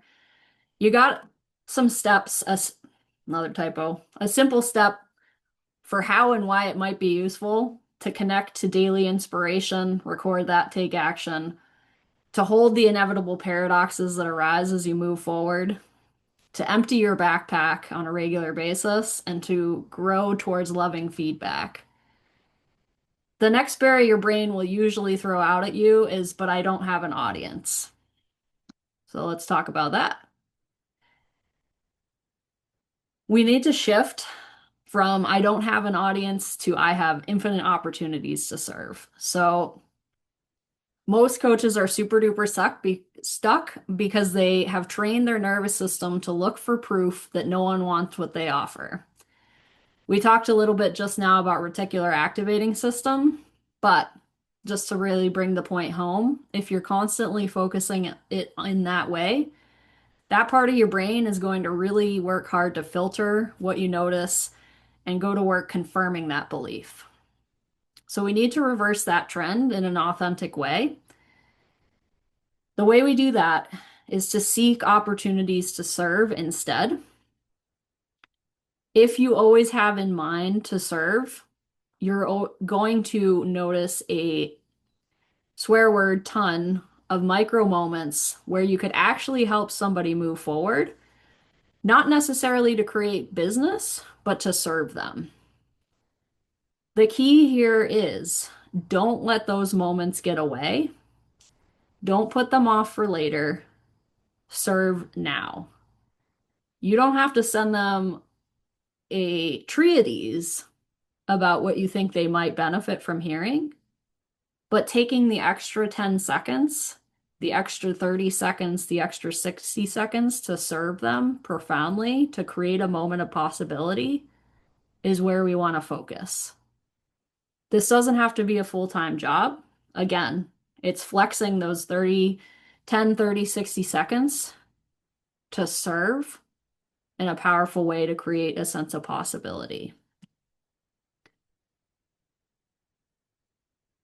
Deploying, I think everybody here has and is excited about the idea of over delivering and outperforming your contract. Not like in a weird way, but by authentically creating moments of possibility. We mentioned before that what a person does with all that is really up to them. It's really not necessary to become wrapped up in outcomes or what they do, especially if you're just training yourself to not miss opportunities to serve. If we're orienting like this, we can go with that natural tendency that we have to serve and over deliver. We can build, I think everyone knows this, serving is the fastest way to build trust and relationships.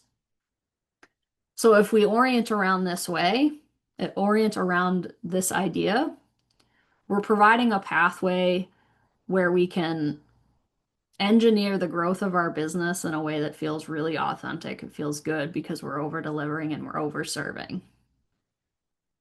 We just really, again, want to make sure that we're recognizing and acting on every chance we get to serve and create that moment. So taking a second, 2 minutes really, to think about environments where you may be seeing opportunities to serve, but you're letting them slip by. This can be in your online life, daily conversations, any kind of networking you're already doing by default. And I just really want to note that sometimes serving really only means being diligent about cheering on others. It can be as simple as that. But being diligent when we're in these places where we can serve.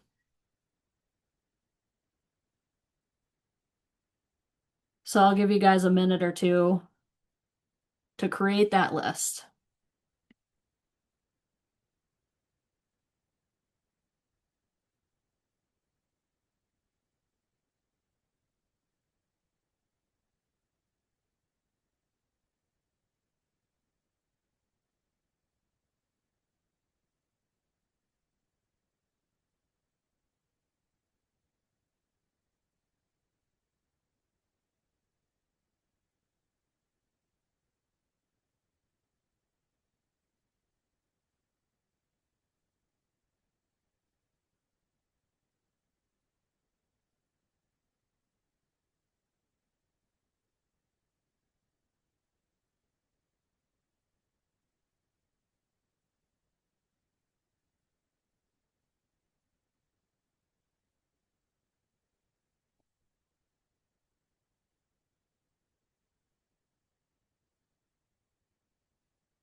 Give you guys about 30 more seconds on that.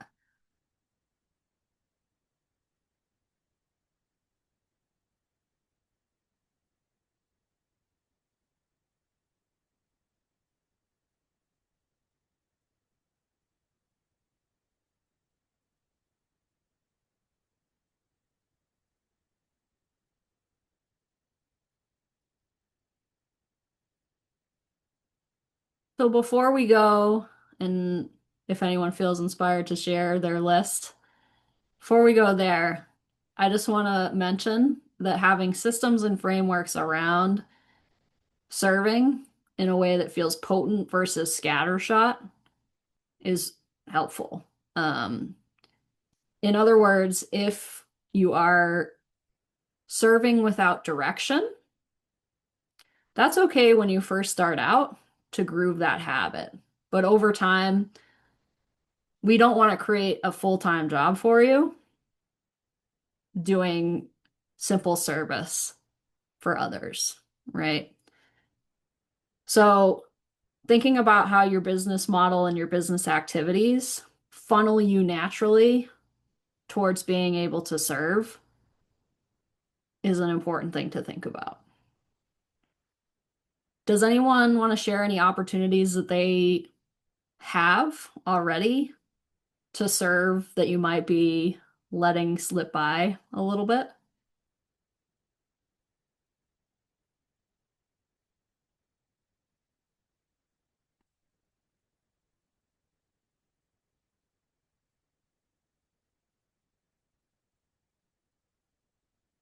Going once. Going twice.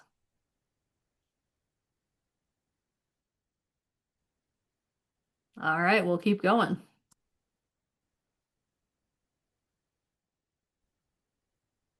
Everything we've covered has you reaching out, or at least intending to. In your brain's next obstacle it will present to you is that you need to be perfect. This is also super normal. I want to talk briefly about the trap that will kill your momentum very, very consistently, let's just say, and that is endless preparation. This is something that you're going to want to expect. Anytime you seek to do something meaningful, you'll have a compulsion to over prepare as a mechanism to manage your anxiety. So, just to be really clear, preparation is healthy. It creates clarity, reduces uncertainty, supports your confidence.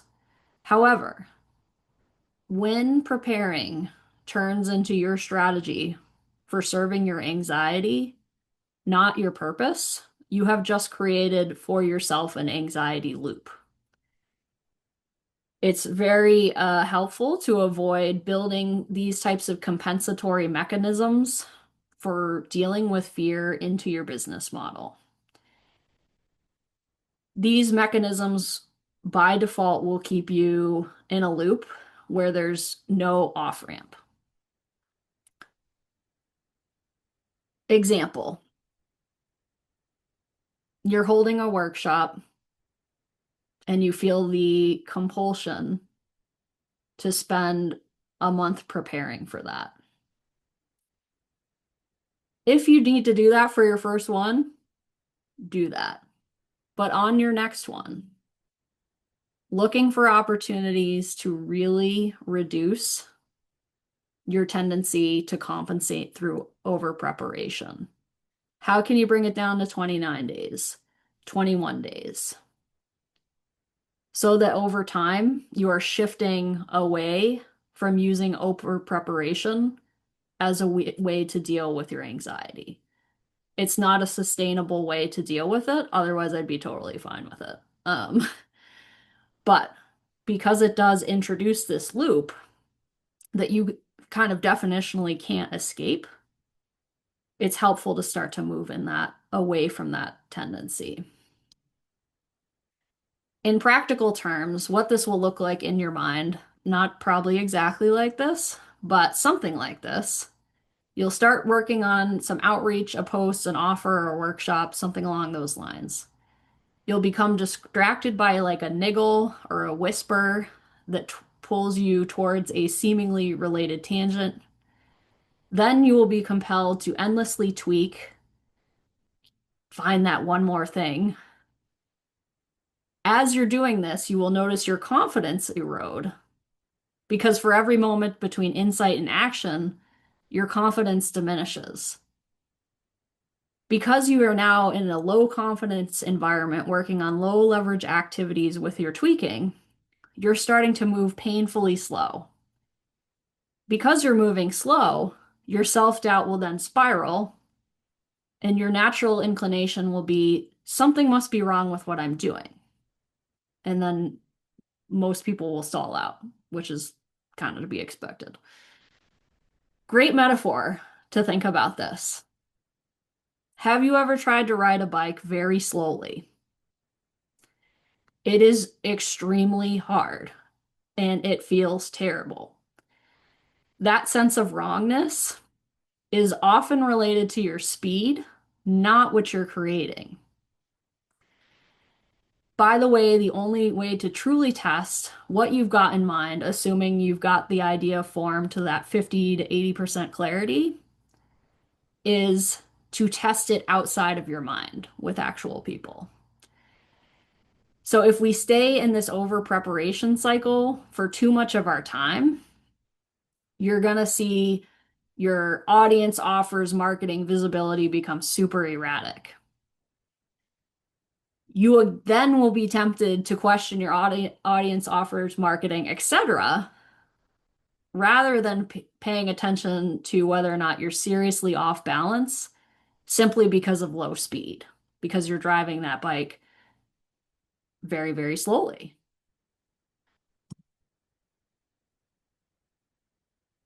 So take a couple of minutes, and I know we're over time, so if anyone needs to jump, no worries. We are coming to the conclusion if that's helpful to know, but calling to mind, when was the last time you over prepared something to the point where you lost confidence in it? And where in the process might it have been wiser to stop? List a couple examples, and if you can remember with any element of vividness, what was the moment or the sense you got in your body where it might have been wiser to stop? If you can't remember, that's totally fine. But sometimes if you can, it can be helpful to revisit that. Just take a couple of minutes to get some clarity on that.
Give you guys about 30 more seconds.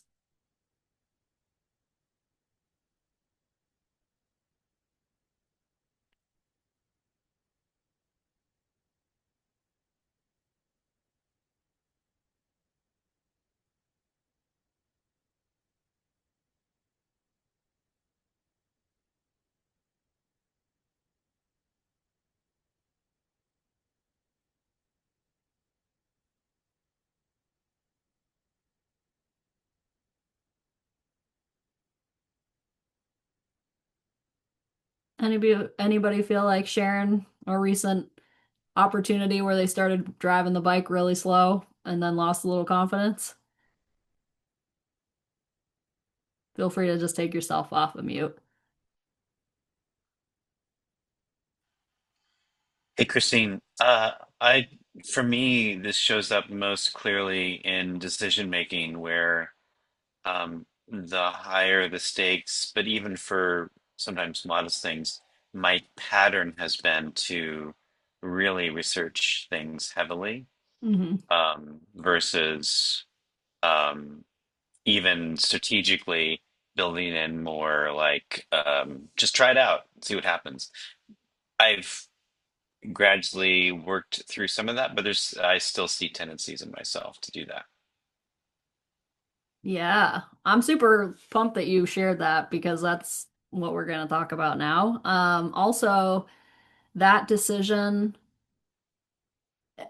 inability, unwillingness, discomfort around decisions, making conscious decisions is the way that I think most people end up waking up 6 months from any given date, wondering what happened, right? Why didn't I make progress? And often it's because we've been stuck trying to decide.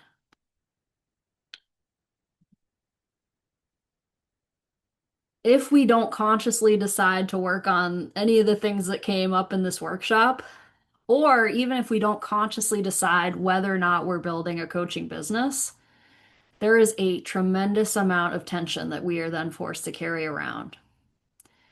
That tension will create fear. most of our mental space will become devoted to that wondering, what am I going to do? Which makes it really, really hard to simply do. I want to just really make it clear. I'm not saying you have to go all in on your coaching business. Honestly, you really don't have to do that.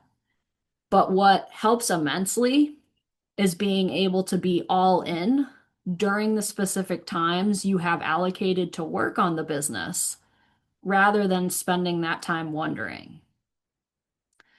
I know this sounds so simple, but there is a reason that we as coaches are always working on ambivalence with our clients.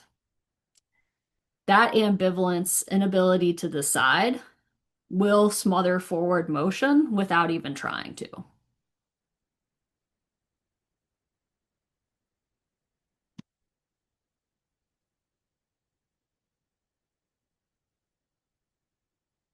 Along that vein,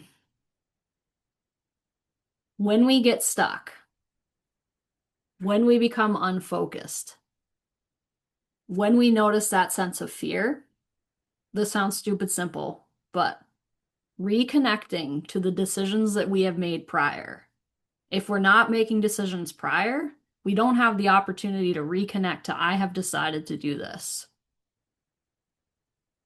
We're left swimming in a sea of uncertainty because we have not made conscious decisions. The degree and frequency with which you can make those conscious decisions will be a indicator of how quickly you can go. So what I'm just trying to make really abundantly clear, if you have something you need to make a decision about, I'm not saying you need to decide right now in this moment, but it may be useful to say, I'm only going to allow myself to stay in indecision about this for another X number of days or potentially weeks. Because I don't know about you, but I can go on and on. And then all of a sudden it's much later than many, many weeks, many, many months later. And I'm in a relative sense kind of where I was because I didn't make that decision. And then I didn't have the opportunity to reflect when I got stuck. Hey, I made this decision. You can always change that. Changing your decision is often not hard, but we want to be making them on a regular basis. I'm either doing this or I'm not doing this. And either is totally okay.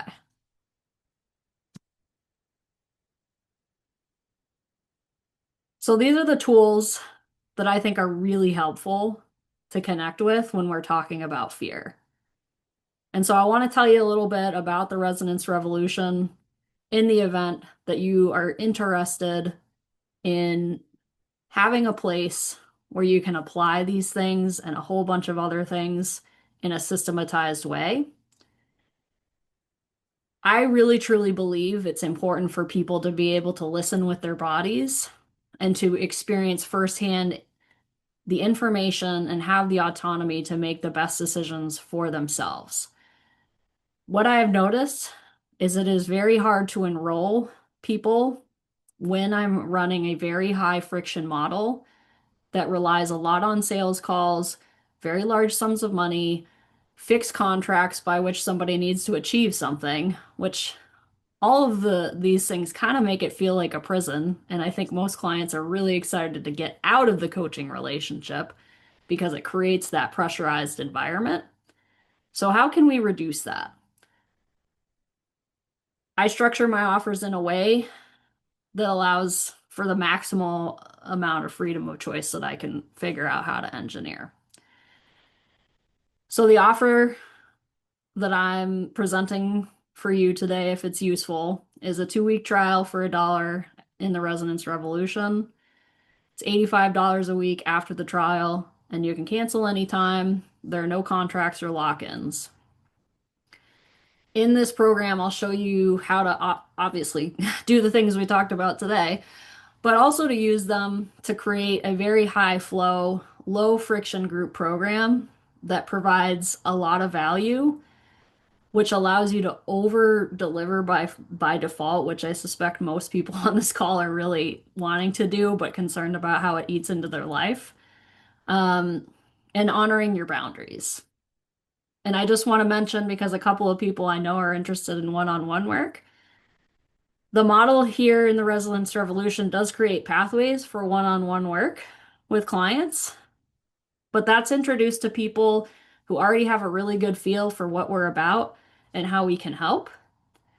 And these one-on-one engagements are designed to help somebody just go further, faster, deeper into the material versus trying to convince somebody who really doesn't know you that you can be of service to them if they're willing to pay a large dollar amount, which to me doesn't feel in integrity. The model also will allow you to create digital products for those who, on the opposite side, who may not want to go further, faster, and deeper because they don't know what you're about, which is also okay too.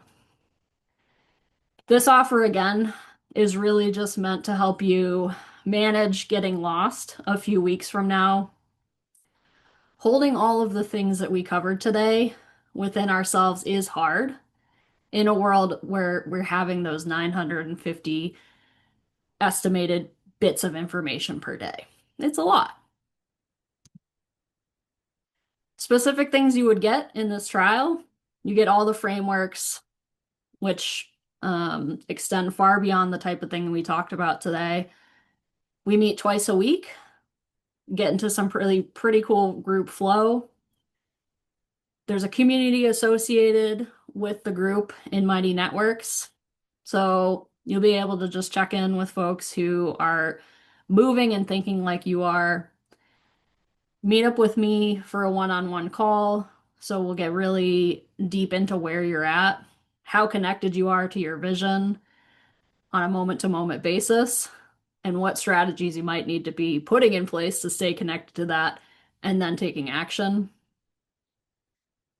There's also a script that is part of this package. So if you're really uncomfortable with selling, I'm not suggesting to you that you should then read off of a script, but I would use a script such as the one that I've designed to help keep you on track, to help you not overcoach, to help you stay focused on creating that sense of possibility rather than creating an action plan for them, which is often not what they need because they haven't made a deeper commitment to making the big macro change. I don't know if you've noticed, ChatGPT gives really great action plans, for example, but because we haven't deepened our commitment to making the change, I don't know how many action plans you might have in ChatGPT about things that would be cool.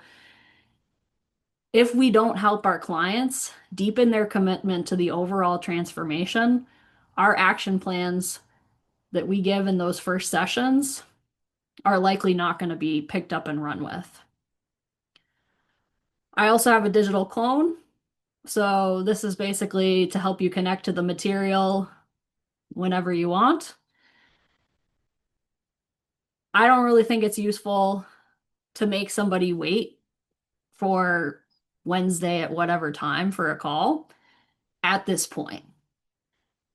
AI tools are not the end all be all, but if they can get you unstuck at 11 p.m. on some night when you're in a moment of inspiration but not quite sure where to go with it, I think it's a great tool. We got into this a little bit today, but I am really big into helping people customize their apps, heroic apps. You can also create trackers, and I can help you do that too. But my point is creating customized targets that speak directly to your brain to make sure that you are including in your protocol the fundamentals you might need to build the business that you want. I will put it out there. I mean, I think it's implied given that there's an AI clone, but just to be really clear, we do use AI in systems.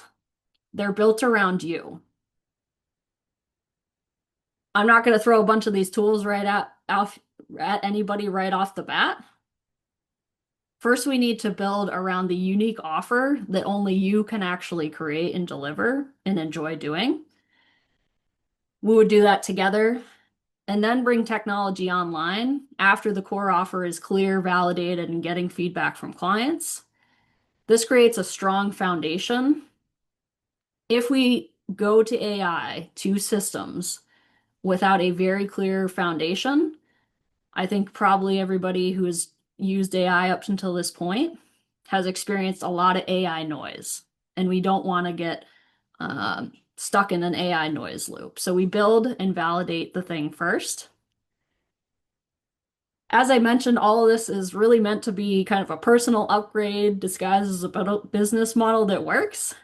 And it also aligns with how people seem to really like to buy things today, which is low friction situations, not having artificial deadlines, such as I need this person to achieve such and such thing in the 8-week contract that I've set up with them. Having the client be able to get value on a 24/7 basis while also you not working 24/7. This allows us to really just stay energized and to create programs that are fun and people like joining. I found this to be much easier of an approach. It is still challenging. I mentioned there's an 82% fail rate within 2 years for coaching businesses. I get fixated on little pieces of information that just changed my life, and this was one. I am never forgetting at any point that piece of information. But if you want a method that's really kind of designed to systematize building that business in a way that it really does support your life, I would invite you to check it out. I am going to open up for any questions, knowing we're over time, and I'll drop the link into the chat if anyone wants to see the full details of what's involved. But while I do that, is there anybody who has questions about either the offer or anything else we covered today?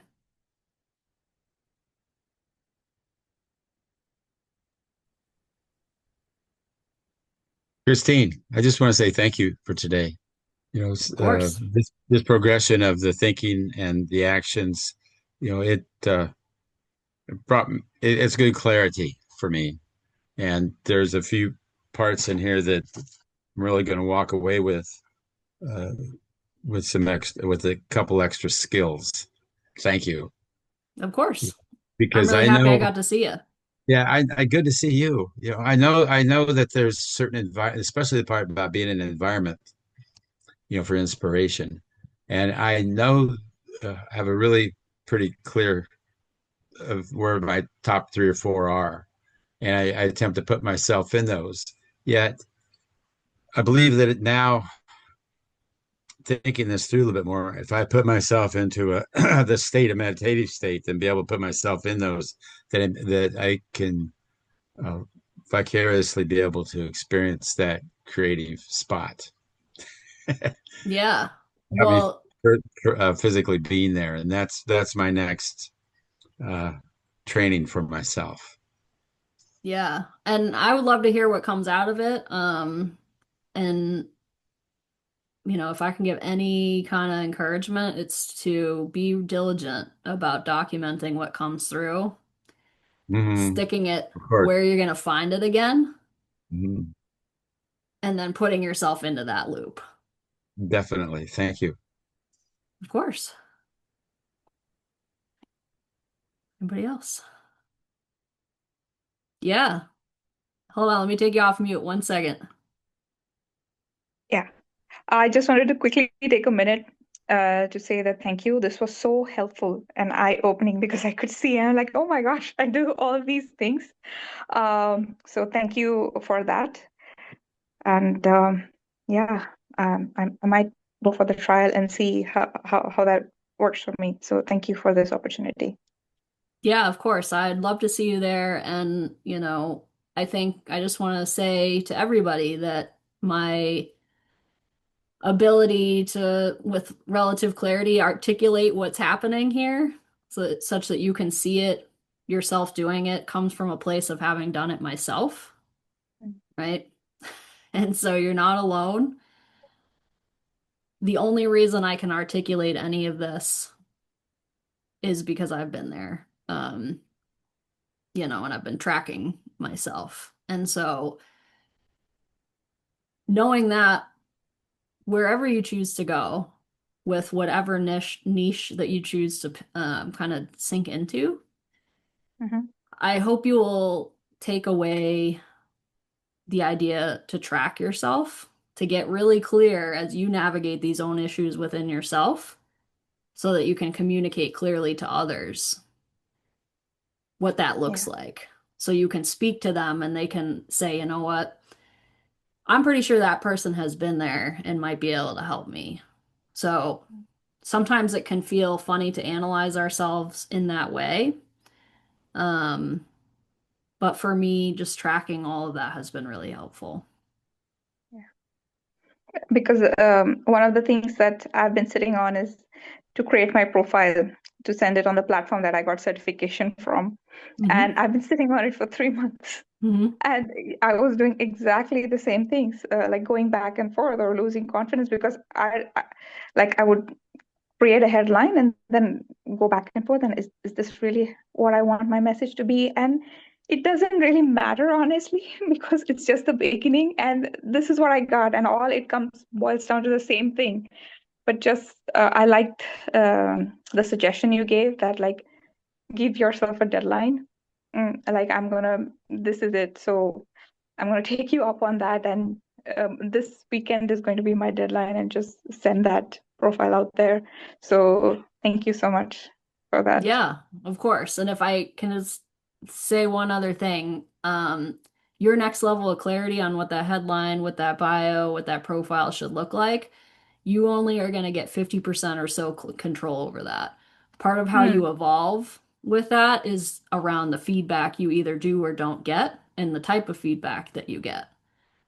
So if you're truly interested in, which I think you are, getting it to that next evolutionary point, that 50% of feedback that comes from the rest of the world is crucial. Okay. Yeah. Thank you so much. Anytime. It was really great to meet you. I hope I'll Same see here. you again in whatever context makes sense for you.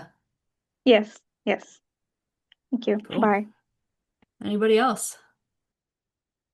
I know we went long.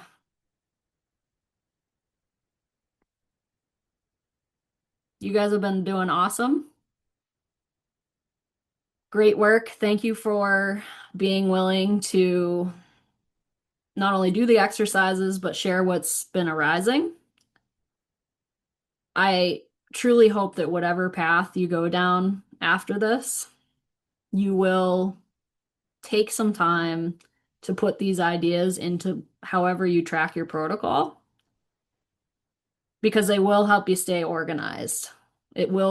That protocol will allow you to keep presenting the insights that you gained today as you go back into the sea of all the information that is rife in our world.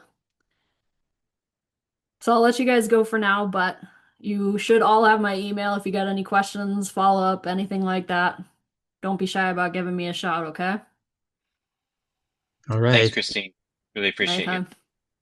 Good to Yeah, see you thanks, all. Christine. So great to see you again. Yeah, we got to meet up in person one day again. Yeah. Good to see you. All right, See you bye, later. everyone. Peace. Bye.